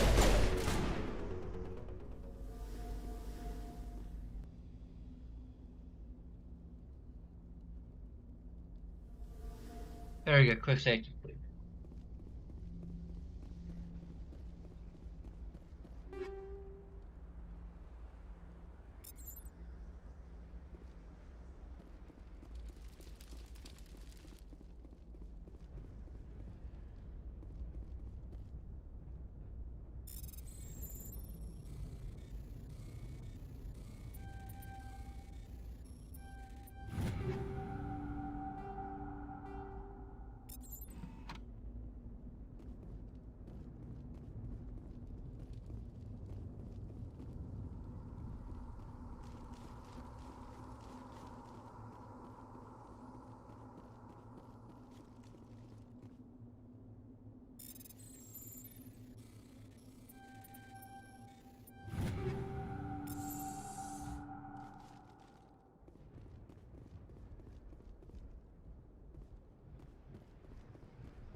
My God.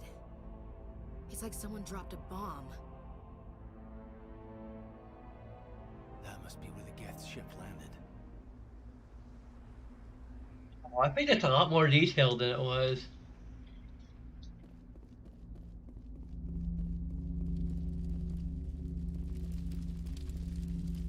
I don't remember, or maybe we just didn't stumble upon this vantage point. We should move, Commander. We thought this world was safe until the Geth showed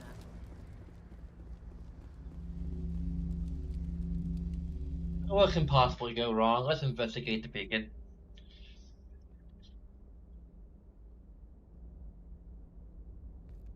Normandy, the beacon is secure. This is amazing. Actual working Prothean technology. Unbelievable. It wasn't doing anything like that when they dug it up. Something must have activated it.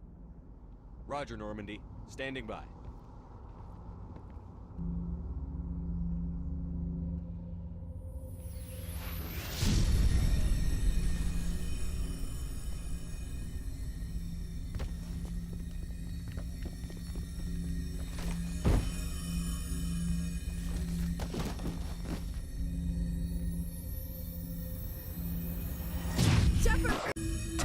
No, don't touch it! Too dangerous!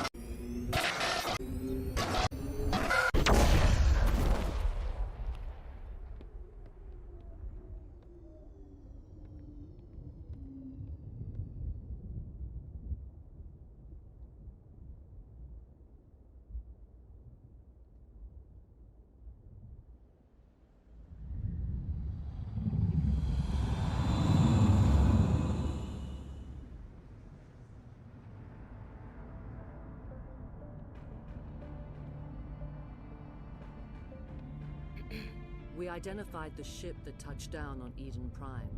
The Normandy, a human alliance vessel. It was under the command of Captain Anderson. They managed to save the colony. And the beacon. One of the humans may have used it.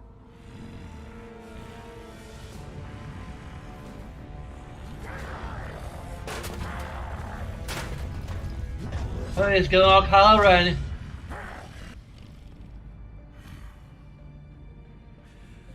This human must be eliminated.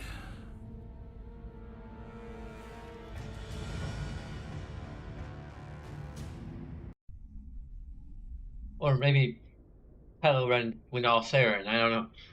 Doctor Considering Tuckwash, this came I out think he's first. waking up.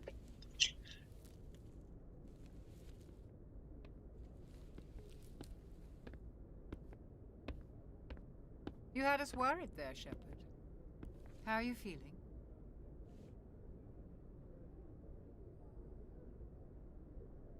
Minor throbbing. Nothing serious. How long was I out? About 15 hours. Something happened down there with the beacon, I think. It's my fault. I must have triggered some kind of security field when I approached it. You had to push me out of the way. You had no way to know what would happen. Actually, we don't even know if that's what set it off. Unfortunately, we'll never get the chance to find out. The beacon exploded. A system overload, maybe. The blast knocked you cold. The lieutenant and I carried you back here to the ship. I appreciate it. Physically, you're fine. But I detected some unusual brain activity. Abnormal beta waves. I also noticed an increase in your rapid eye movement. Signs typically associated with intense dreaming. I saw... I'm not sure what I saw. Death? Destruction? Nothing's really clear. I better add this to my report. It may... Oh, Captain Anderson. How's our XO holding up, Doctor? Well, all the readings look normal. I'd say the commander's going to be fine. Glad to hear it. Shepard, I need to speak with you. In private. Aye, aye, Captain. I'll be in the mess if you need me.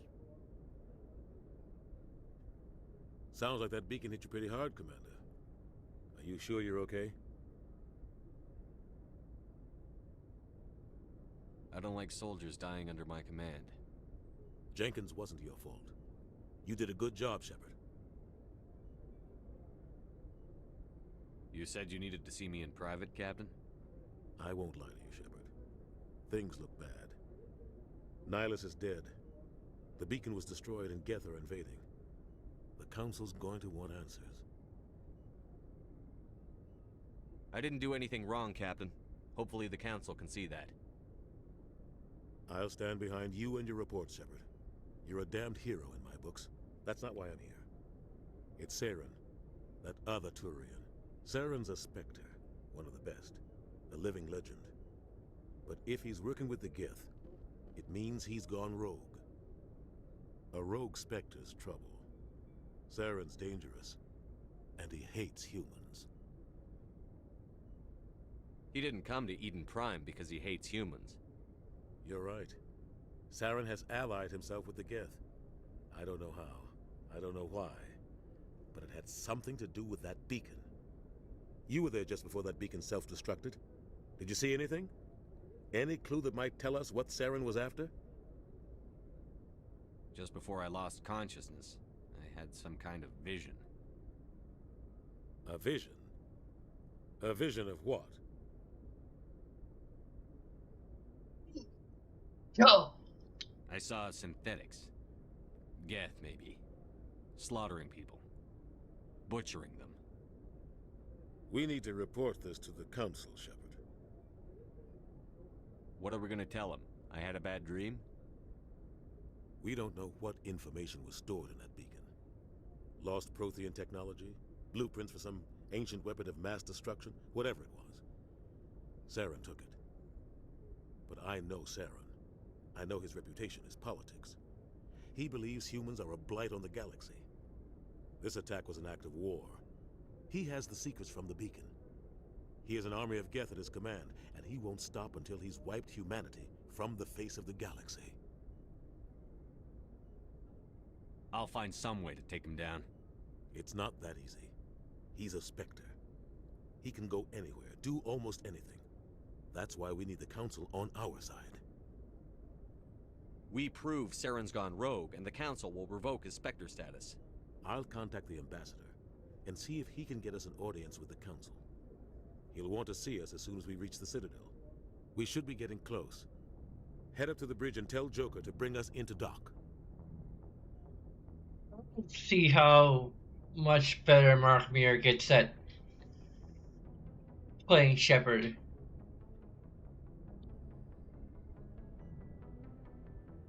It might be that most male voices seem to, or male protagonist voices seem to sound a bit flat to me.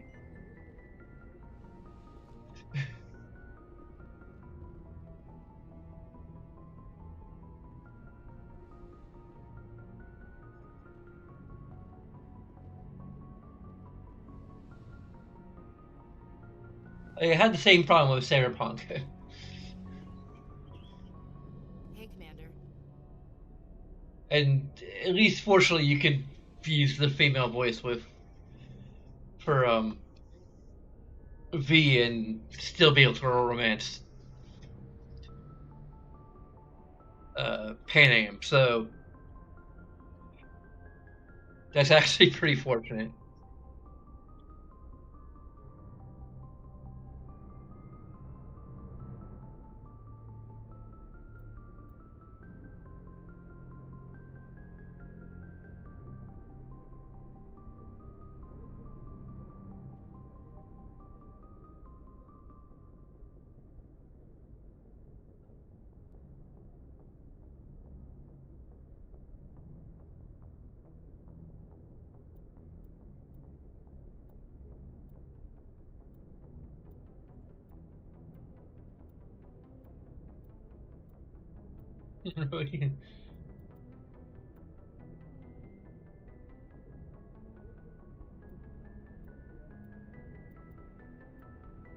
When you go up all the way to 800 millimeters.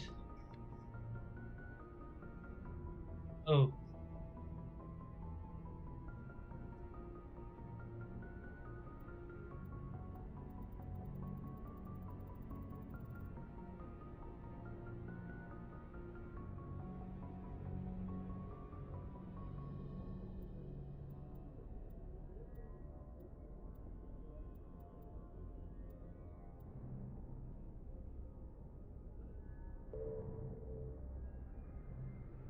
Well, I have depth of field on. I can't really tell. The actual default depth of field effect is actually quite reasonable. Unlike certain other games where everything is freaking blurry.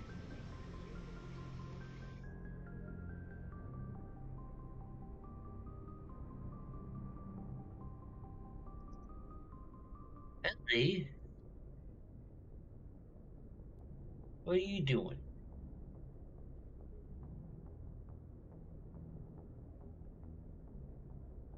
It's actually you with blur strength at full.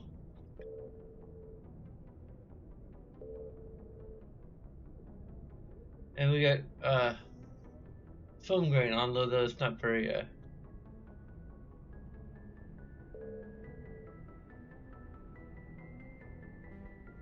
no posing.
Yeah, I had to just assume that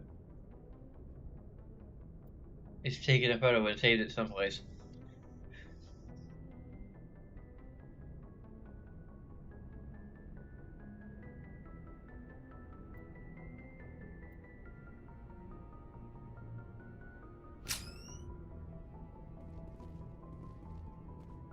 I'm glad you're okay, Commander. The crew could use some good news after what happened to Jenkins. Jenkins was a valuable part of this crew. Part of me feels guilty over what happened. If Jenkins was I need still to turn alive, the I might subtitles not on. be here. You're a good soldier, Williams. You belong on the Normandy. Thanks, Commander. That means a lot from you. I've never met anyone who was awarded the Star of Terra. Things were pretty rough down there. Are you okay? I've seen friends die before. Comes with being a Marine. But to see my whole unit wiped out, and you never get used to seeing dead civilians. But things would have been a lot worse if you hadn't shown up. We couldn't have done it without you, Williams. Thanks, Commander. I have to admit, I was a little worried about being assigned to the Normandy.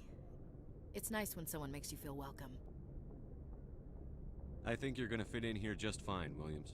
Thanks, Commander.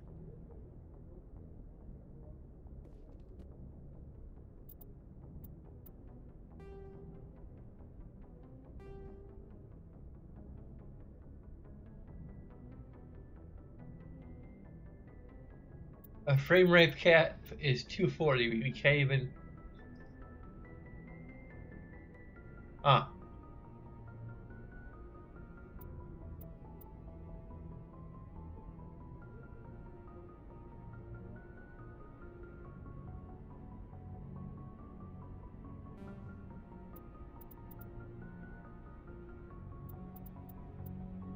Maybe under sound?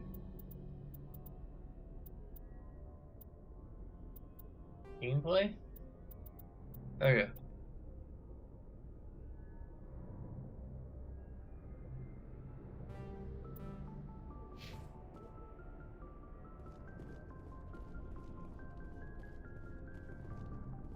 Glad to see you're okay, Commander.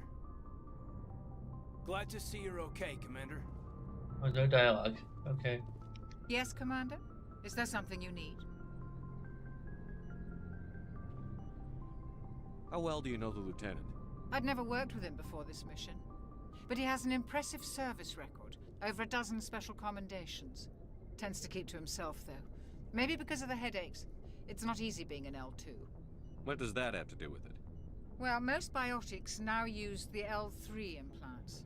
Lieutenant Alenko was wired with the old L2 configuration. Sometimes there are complications. What kind of complications?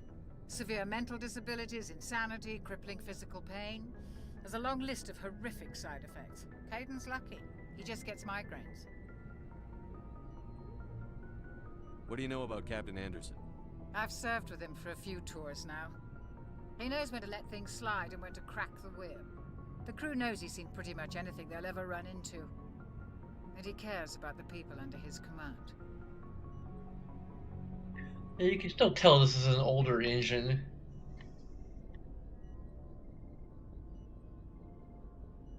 How did you end up serving on an Alliance ship? I enlisted right out of med school. Earth always seemed boring to me.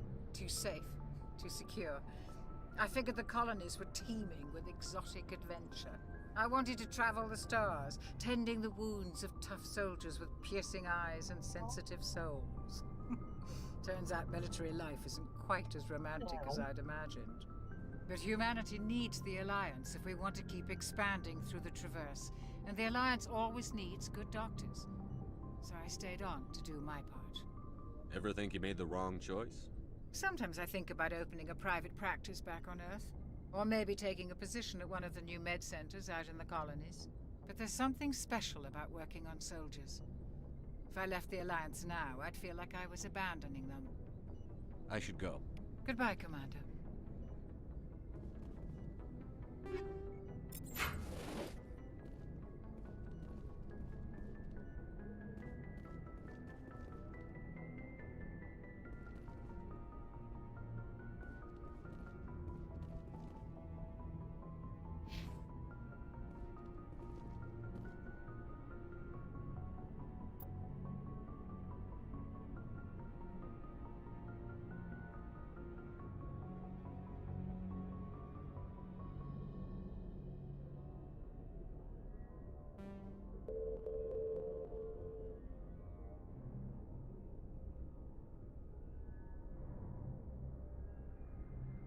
There should be an option to just hide background.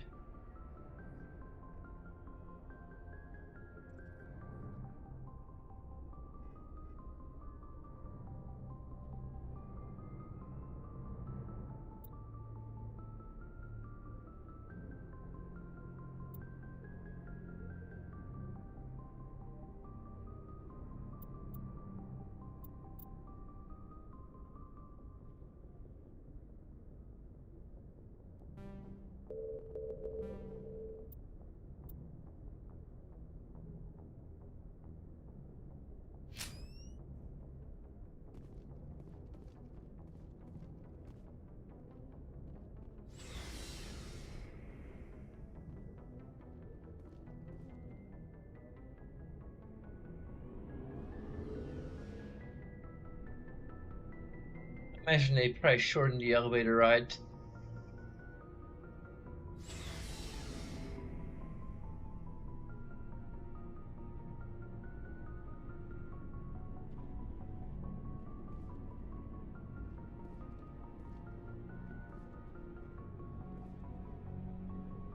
To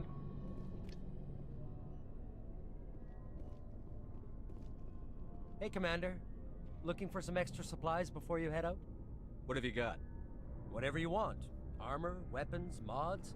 It's not standard Alliance issue, but that's not necessarily a bad thing. Well, as long as you don't mind paying for it. Why should I pay you for my weapons and armor? My stuff doesn't come from the Alliance. I have to purchase it myself, and it's not cheap. Hell, the licenses alone have set me back more than I'd like. But no licenses, no goods. Without the goods, I'm out of a job. What are licenses? Why do you need them? Manufacturers sell licenses. Each license allows me to buy and sell a certain brand of products. I already have several basic ones, but you'll need to buy more if you want me to bring in different brands. Many of the best licenses are hard to get, but they're well worth the cost if you can find them. What do the different manufacturers offer?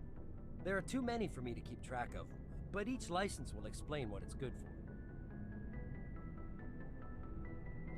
How often will you get new items? Well, that depends on how many licenses you've purchased, but I'll rotate items on a regular basis regardless.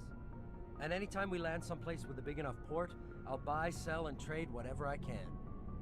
Check back often. I need to move items quickly, so only the most basic items will be stocked consistently. Not right now, thanks. No problem. Keep checking back.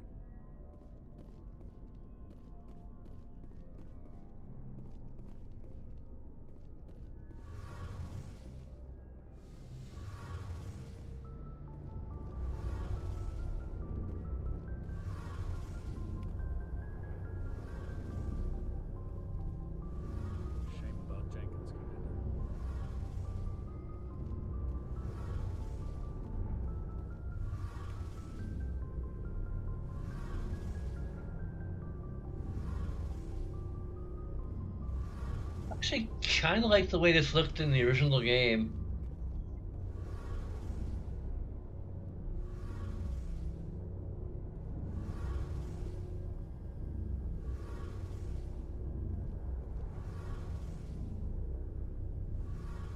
Yeah, this is actually kind of disappointing.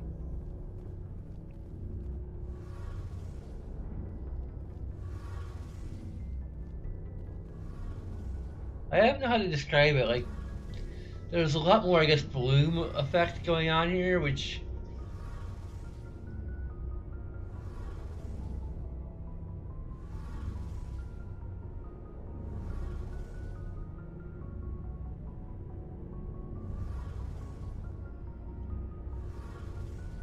Like, here just looks like generic electrical waves.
glad you're okay, Commander. Losing Jenkins was hard enough on the crew. I'm glad you're okay, Commander. Losing Jenkins was hard enough on the crew.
Good timing, Commander. I was just about to bring us into the Citadel. See that taxpayer money at work.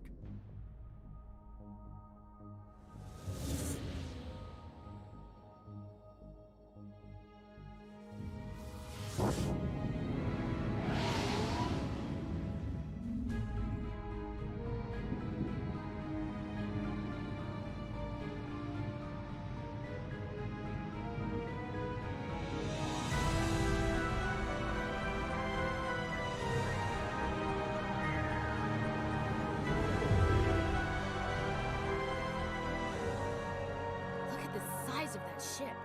The Ascension, flagship of the Citadel fleet. Well, size isn't everything. Why so touchy, Joker?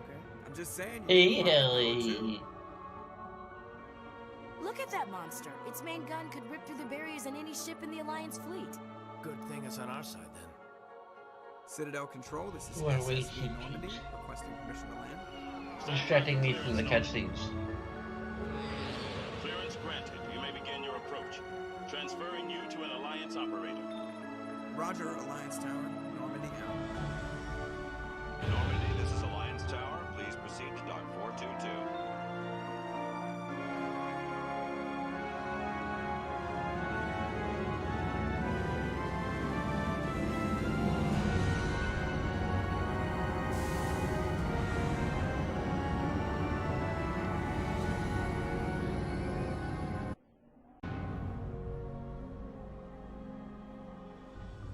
This is an outrage!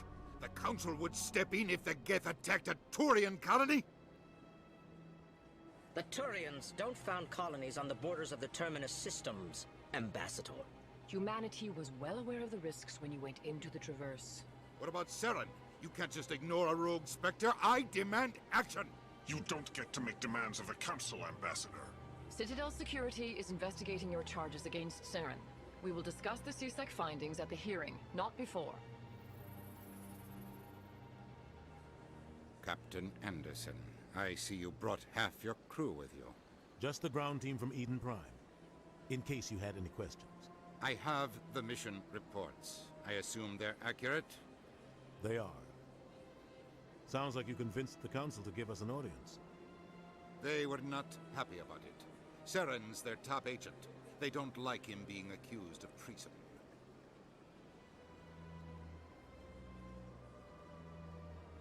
Saren's a threat to every human colony out there. He needs to be stopped. The Council has to listen to us.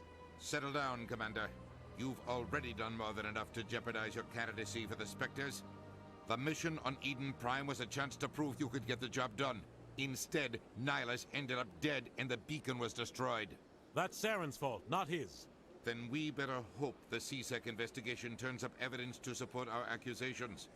Otherwise, the Council might use this as an excuse to keep you out of the Spectres. Come with me, Captain. I want to go over a few things before the hearing.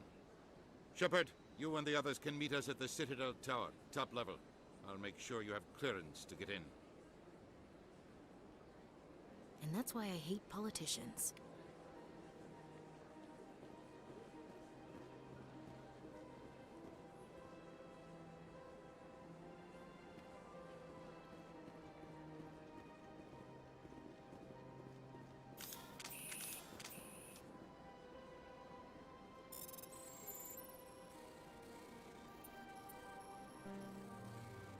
And Hendrickson reports some unusual energy readings during a patrol Argus First cluster. She had concerns about the Hydra system, but was recalled before her team could investigate further. No patrols scheduled for that sector. Do we want to send in a recon team?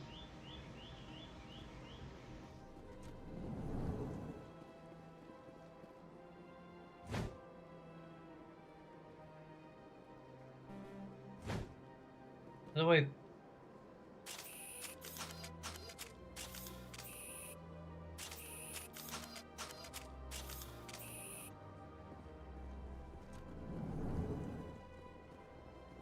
understand what you're saying, but these allegations are very serious. I can't just...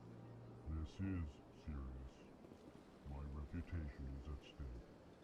I spoke with the consort in confidence, and her alone, and she betrayed that confidence. All right. I will look into it for you. In the meantime, do not do anything rash. EarthClan, you are in the wrong place, I think.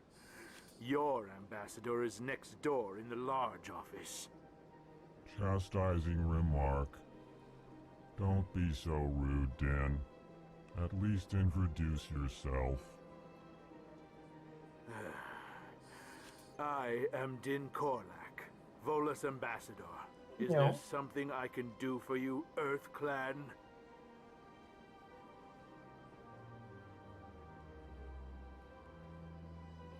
You seem to have a bit of a chip on your shoulder, Din. You humans are new to the Citadel, and yet the Council has granted you great favor. Chastising rebuke, Din. Your species has always been granted many concessions. Volus territory has expanded tenfold since coming to the Citadel. Details. We still have no real say in the decisions that affect Citadel space. What is this place? You are in the embassy for the Volus and the Elcor. Your ambassador is next door, in his own office. In this shared space, I aid my fellow Volus when I'm not being interrupted.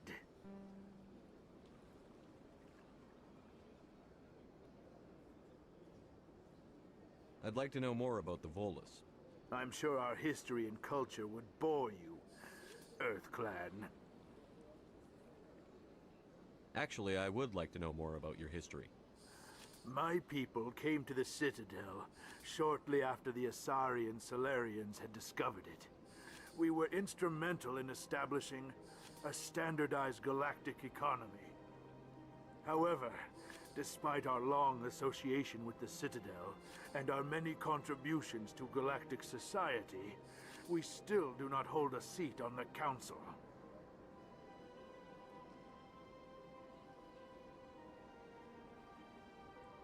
Tell me about Volus culture. We are tribal by nature, but our ways are not violent. We barter and trade our lands and tribe members in order to increase status. Larger tribes often engulf smaller ones and eventually split again. Our society is very malleable, and our government is always shifting and changing. Since we're not physically adept, we trade our services for protection.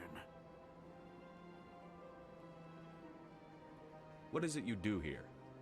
I look out for the best interests of the Volus people.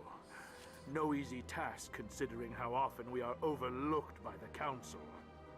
Chastising rebuke, Din. The Council favors your species greatly. You are naive. The EarthClan will be invited to the Council long before our species will. Why aren't the Volus or Elcor part of the Council? All species must prove themselves before they join the Council. All but the EarthClans, it would seem. Dismissive. Ignore the Volus ambassador, human. He is incorrect in his assessment. Really? How long have we been waiting? How long do you think we'll continue to wait? Bah, this talk is wasted on the humans. Should go. Goodbye, Ambassador. Yes, yes. Good day, Earth Clan. Pleased greeting. Human, it is always good to see your kind. I am Ambassador Kalen. Genuine query. Is there something I can do for you this day? Why do you explain what you're about to say? Our people communicate less through words and more through scent and slight movements. Plainly, we discovered our vocal expression was not enough to convey the feelings of our conversations to other species. Why do you bother, Kalen? These Earth Clan don't really care about our ways. Remorseful response, Din. You don't truly believe that, and if you do, I am very sorry for you.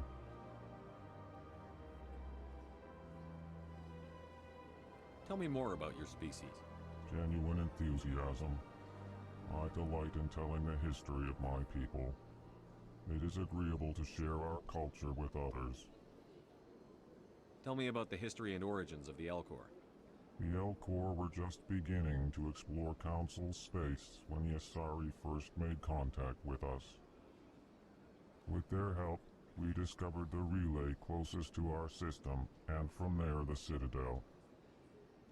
Proudly, within one lifetime we established a regular route to the Citadel, and quickly became one of the more active species living on this great station. I'd like to know more about the culture of the Elcor. Frankly, we Elcor prefer the safety and familiarity of our own colonies to the confines of space travel. Our society is built on small, tight-knit groups. Though we are always welcoming to outsiders, our government tends to be very stable. Our people are not very comfortable with sudden changes. Goodbye, Ambassador. Sincere farewell. Good day to you, human. Enjoy your time on the Citadel. Hello there, human. Sincere apology, but I am here on business and cannot be distracted right now. You seem distressed. Is there something I can do to help? Alarmed response. You overheard that, did you? This is all going so wrong, and it is the Asari consort's fault. She's the one who started all this. What did this Asari do to get you so upset? I cannot speak more about this problem. It is too sensitive. Suffice it to say, she has compromised my authority as a diplomat. Where can I find this Asari consort? She is across the bridge from here. Her offices are easy enough to spot. Good day, human. Big place. Sure is peaceful here. I can't tell the aliens from the animals.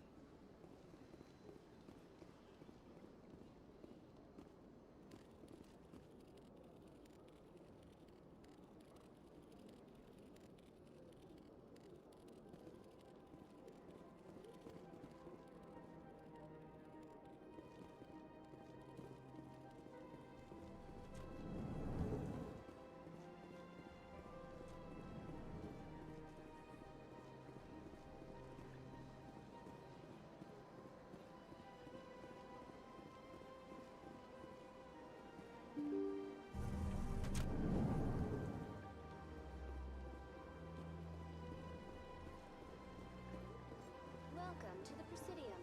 Allow me to be your guide. Greetings and welcome to the Presidium. My name is Avina, and I am pleased to be your virtual guide throughout this level of the Citadel space station.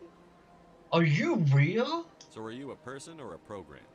I am a fully interactive virtual intelligence, programmed to provide spontaneous guidance at predetermined locations of interest throughout this level of the Citadel. I may also be contacted through any of the Presidium VI terminals, should you require assistance.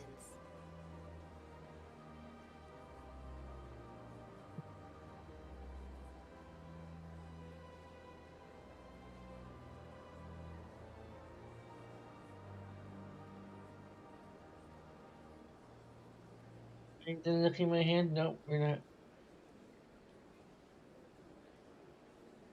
We're just so pretty. Hey! What's that for? Were you trying to bite my hand off? Give me the tour. You are standing at Presidium Tourism Terminal 1. On either side of this lobby are the embassies of the various Citadel races, along with CSEC headquarters. On the far end of this level, you can see the Citadel Tower, where the Council meets regularly to discuss matters of interstellar importance. Do you want attention or don't you?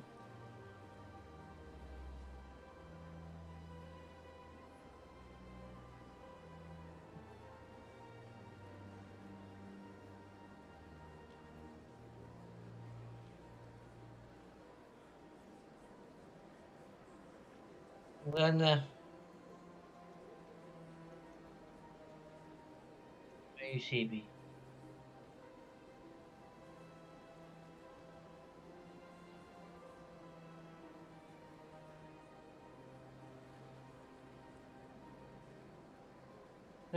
Goodbye. Goodbye, and thank you for using Avena. Please enjoy your visit to the Citadel. Oh. Is that Billy? I'm gonna keep playing there here.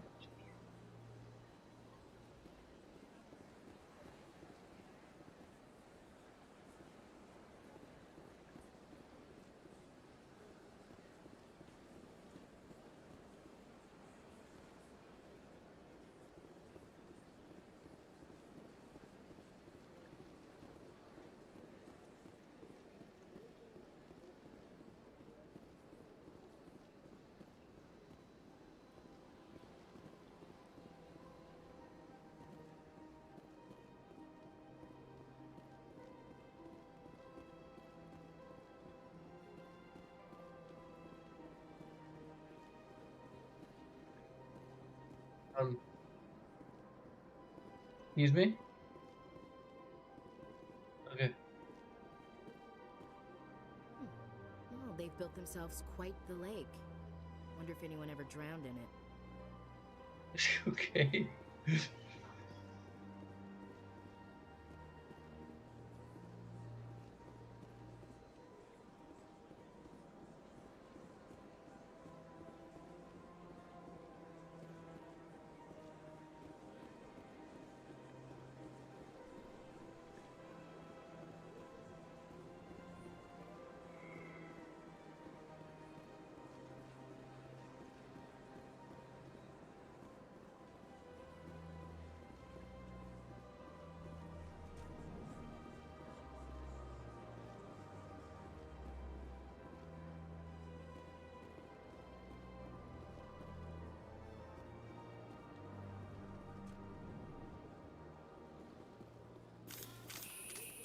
Okay, What's sorry. this? One of the Earth Clan. Ah, a very famous one, yes? You are the one called Shepherd. It is a great honor to welcome the heroes of the Blitz. You've got me at a disadvantage here. Forgive me, Earth Clan. My name is Barla Vaughn. My job makes it necessary for me to keep informed. I am a financial advisor to many important clients here on the Citadel. When someone as important as yourself arrives on the station, I take notice.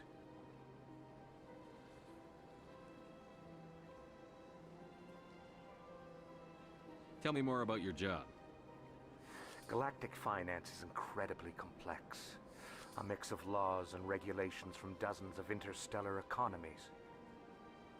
I'm an expert in how all these economies interact. For a fee, I share my expertise. I also offer premium services for those clients who need someone to conduct business without drawing unwanted attention. Discreet and efficient. That's my motto. Is it legal? Sounds pretty shady. Everything I do falls completely within the bounds of interstellar commerce law. Even so, many of my clients would prefer their transactions remain undisclosed. For example, suppose a Hanar ambassador was petitioning the Council to reduce tariffs on Hanar goods. How would it look if he had money invested in a Hanar exporting company? Even if his true motives were to help his people, he would be accused of advancing the petition for his own personal gain. I can keep his personal finances private. I should go. Goodbye, Commander.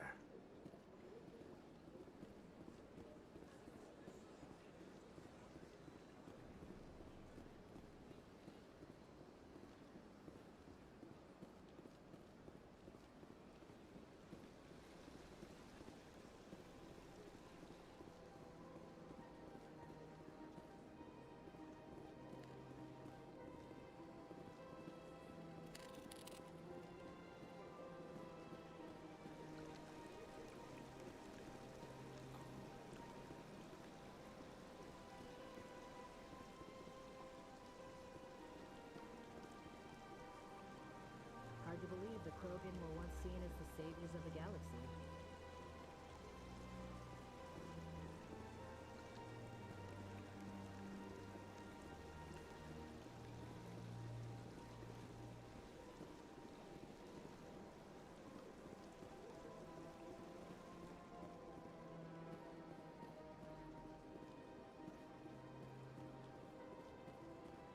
That's nothing. I've had my office rearranged 5 times. 5 times? Why? What? How should I know? It's not like keepers offer an explanation for what they do. Yeah, everyone just lets them go on doing whatever it is they do. What choice do we have? If we try to stop them, they just shut down and another one replaces them. Just strange that we know so little about them. Not to mention frustrating.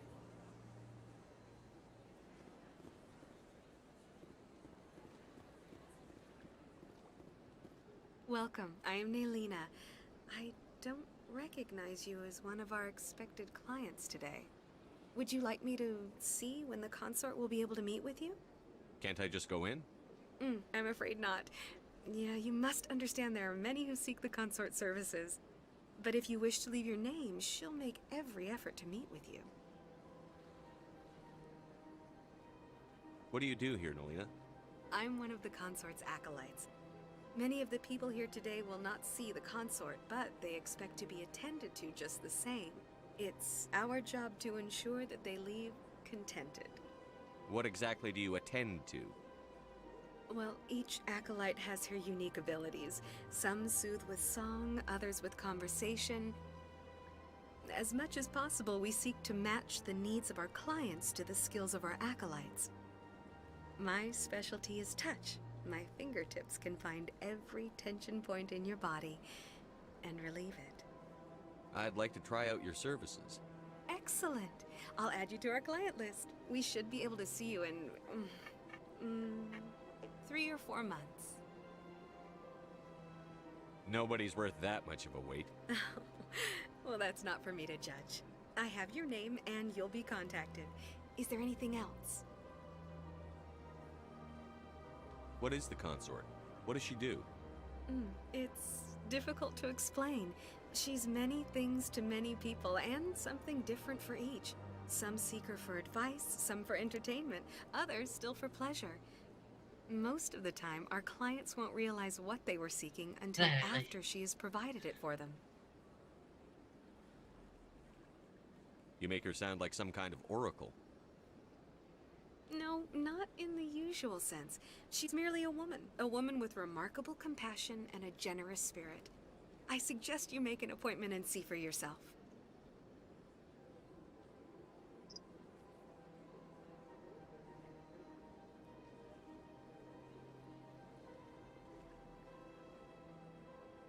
What is the consort? What does she do? Most of the time, our clients won't realize what they were seeking until after she has provided it for them. I think I'm done here. Oh, well, I hope you'll return again in the future. We always enjoy seeing new clients. Nelina. Yes, Shaira? Send the commander up to see me. I wish to speak with him. Yes, of course, mistress.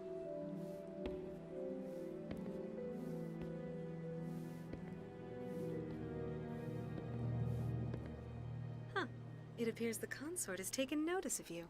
She'd like to meet with you now. Where do I go? Just head upstairs. She'll be waiting for you.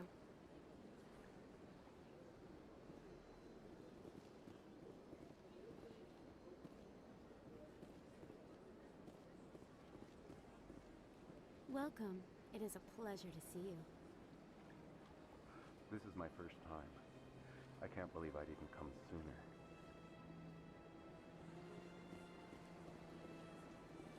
You're with the Alliance? My brother's a private back on Earth. The consort is a wonderful person. She has quite a gift.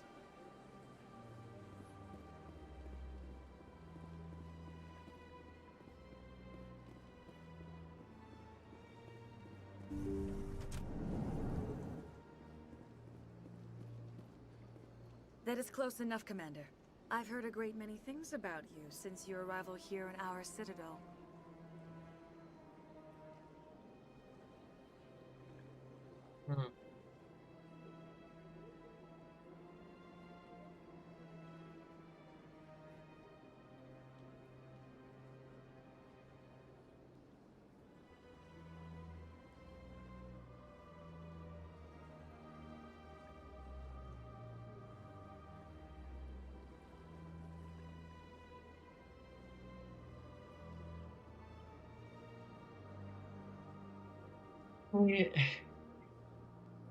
I have no way to reliably light the screen. What exactly do you do? That depends on your needs. I offer advice to some, comfort to others. I have a certain problem that could use your expertise. Maybe I can help. I have a friend, Septimus, a retired Turian general. I won't discuss the details, but he wanted me to be more than I could be. We had a falling out. Now he spends his days in Cora's den, drinking and spreading lies about me. If you would speak to him as a fellow soldier, I believe he will listen to you and let the matter be.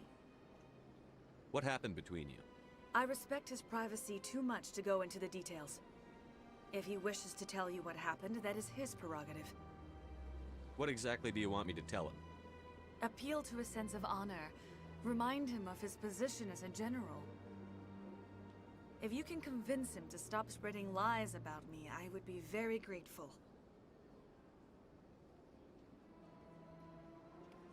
Now I must ask you to take your leave.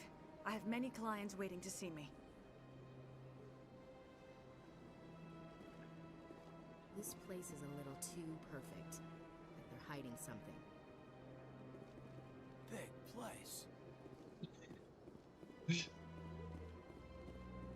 Yeah, I didn't. Do I ever change it? I can't say that with a straight face. That's understandable.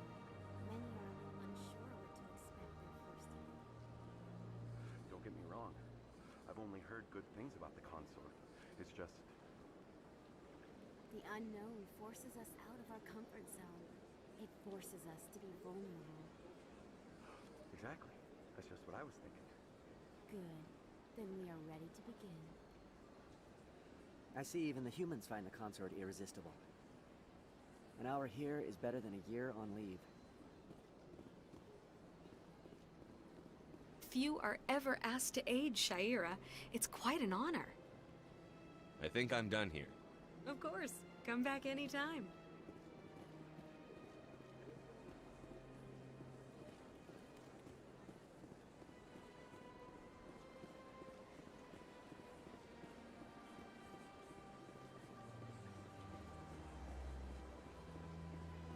I might call this particular stream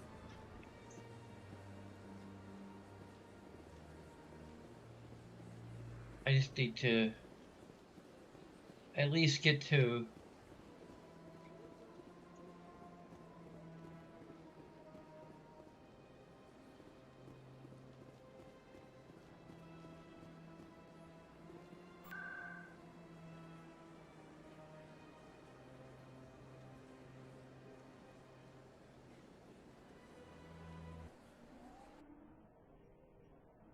see how these loading screens are.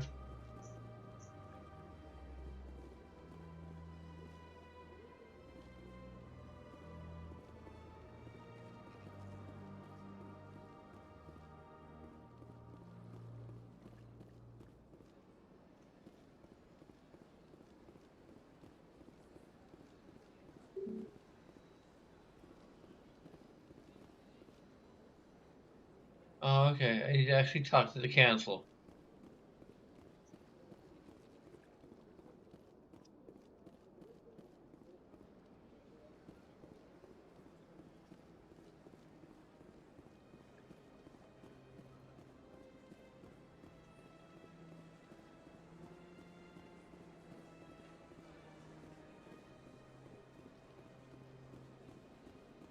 Look at that bug thing over there.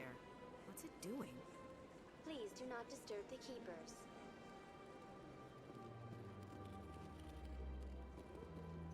Welcome to Presidium Tourism Terminal 2. You are standing near the base of the Citadel Tower, one of the Presidium's most recognizable and important structures. Behind me is the spectacular Relay Monument, a scale model representation of a Prothean mass relay. To your left is one of the Keepers, the enigmatic caretakers of the Citadel, working on a control panel. You may see Keepers involved in various tasks throughout all levels of the Citadel. We ask that you do not interfere with them in any way. The Keepers are essential to the smooth operation of the Citadel. Obstructing their daily work will result in harsh penalties, including incarceration and rehabilitation. That's all for now. Thank you for using Avena. Have a pleasant day.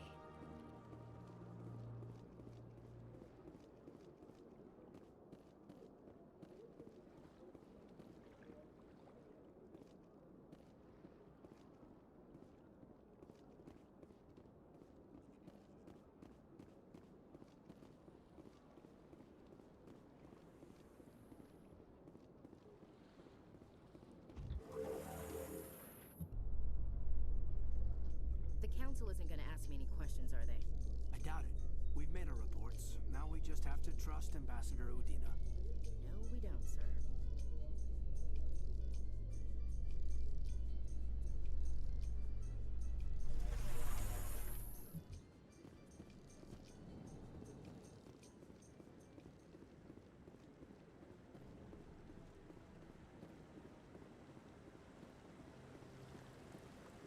Saren's hiding something.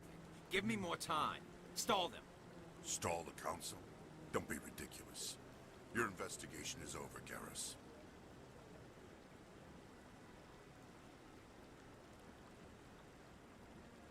Commander Shepard, Garrus Vicarian. I was the officer in charge of the CSEC investigation into Saren. Who were you just talking to? That was Executor Palin, head of Citadel Security, my boss. He'll be presenting my findings on Saren to the council. Sounds like you really want to bring him down. I don't trust him. Something about him rubs me the wrong way. But he's a Spectre. Everything he touches is classified. I can't find any hard evidence. I think the council's ready for us, Commander. Good luck, Shepard. Maybe they'll listen to you. You don't want to keep the council waiting. Yes, they'll listen to me. Or else. I'll hit the wrong button and... Shit. I have no idea what the... Terrain's too rough. Regroup!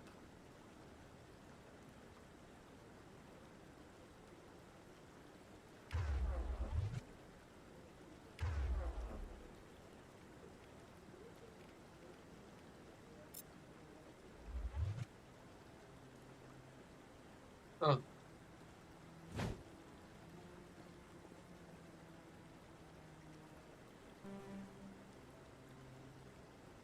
There's no way to... apparently there's no way to sheep weapons if I accidentally draw them.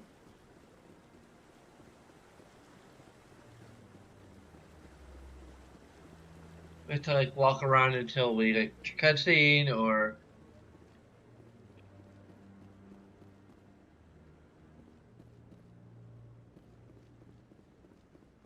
Don't be ridiculous. The Volus won't be joining the council for years. I'm not so sure. The humans are making a strong push, and you can bet the Volus will be right on their coattails if they succeed. Allowing the humans to join us is a sound strategic move. But the Volus? No. The Hanna are likely to be next, then the Elcor. You may be right, the Hanar need to lighten up a bit first.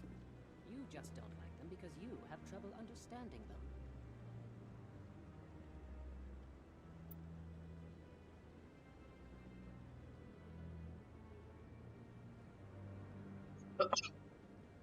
Hmm.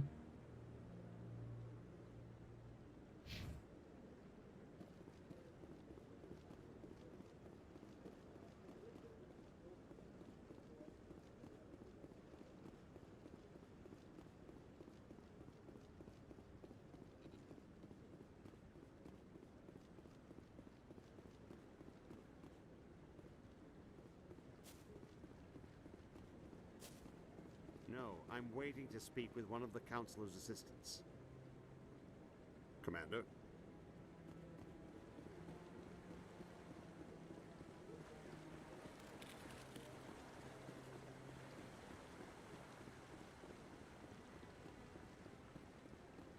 No, I just want to ask a couple of questions.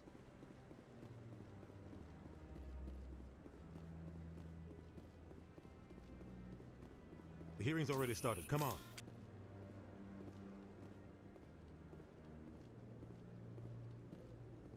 The Geth attack is a matter of some concern, but there is nothing to indicate Saren was involved in any way. The investigation by Citadel Security turned up no evidence to support your charge of treason. An eyewitness saw him kill Nihilus in cold blood. We've read the Eden Prime reports, Ambassador. The testimony of one traumatized dock worker is hardly compelling proof. I resent these accusations. Nihilus was a fellow Spectre and a friend. That just let you catch him off guard. Captain Anderson, you always seem to be involved when humanity makes false charges against me. And this must be your protege, Commander Shepard, the one who let the beacon get destroyed. The mission to Eden Prime was top secret. The only way you could know about the beacon was if you were there. With Nihilus gone, his files passed on to me. I read the Eden Prime report. I was unimpressed. But what can you expect from a human? Saren despises humanity. That's why he attacked Eden Prime. Your species needs to learn its place, Shepard. You're not ready to join the Council. You're not even ready to join the Spectres. He has no right to say that. That's not his decision. Shepard's admission into the Spectres is not the purpose of this meeting. This meeting has no purpose. The humans are wasting your time, Counselor, and mine.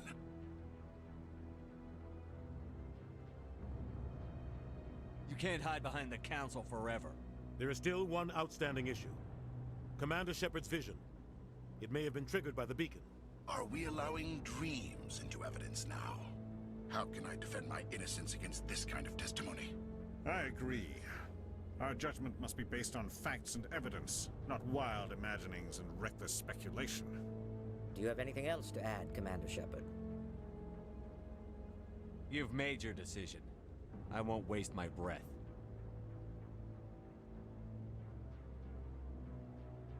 The Council has found no evidence of any connection between Saren and the Geth. Ambassador, your petition to have him disbarred from the Spectres is denied. I'm glad to see justice was served. This meeting is adjourned.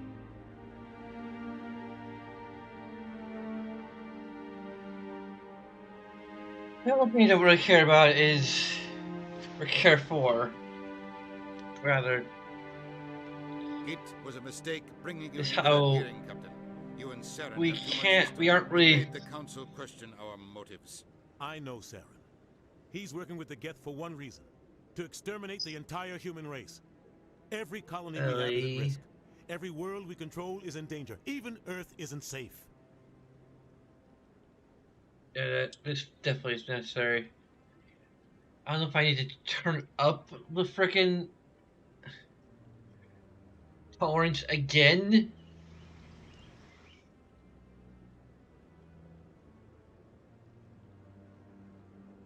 Tell me about this history between you and Saren. I worked with him on a mission a long time ago.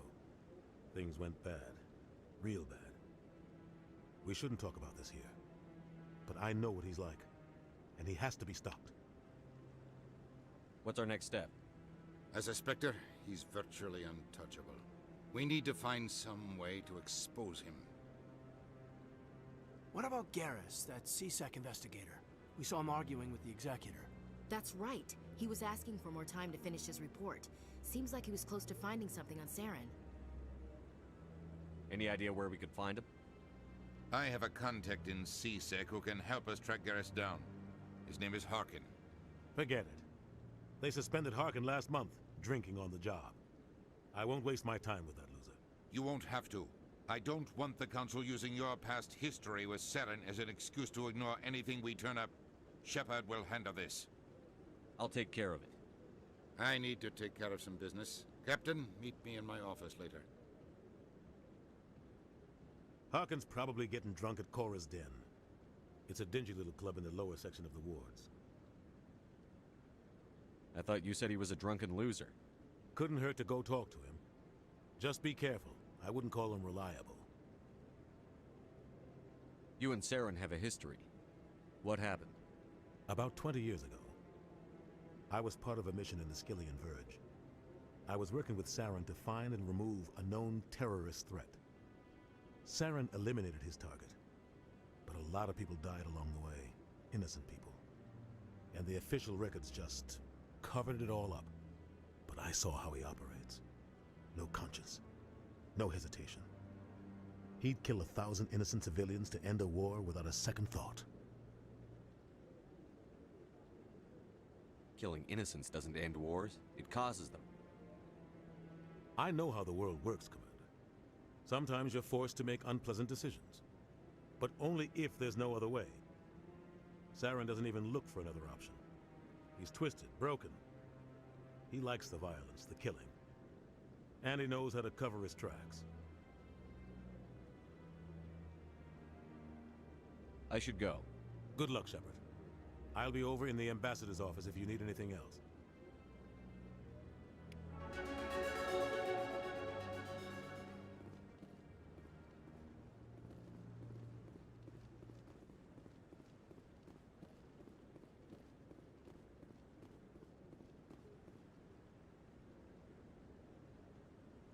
Yeah, I should probably call it here.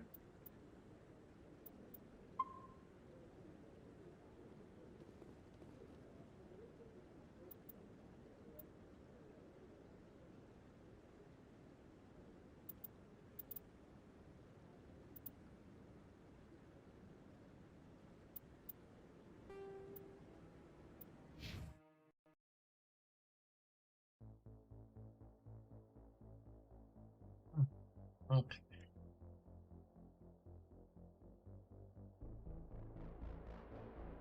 So that's it for now.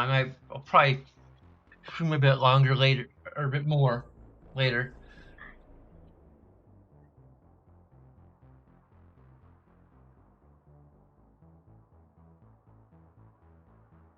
In any case, there's much you can do. We now have some social media links that are attached to the Twitch account, including, well, mainly right now Patreon and our Minecraft realm.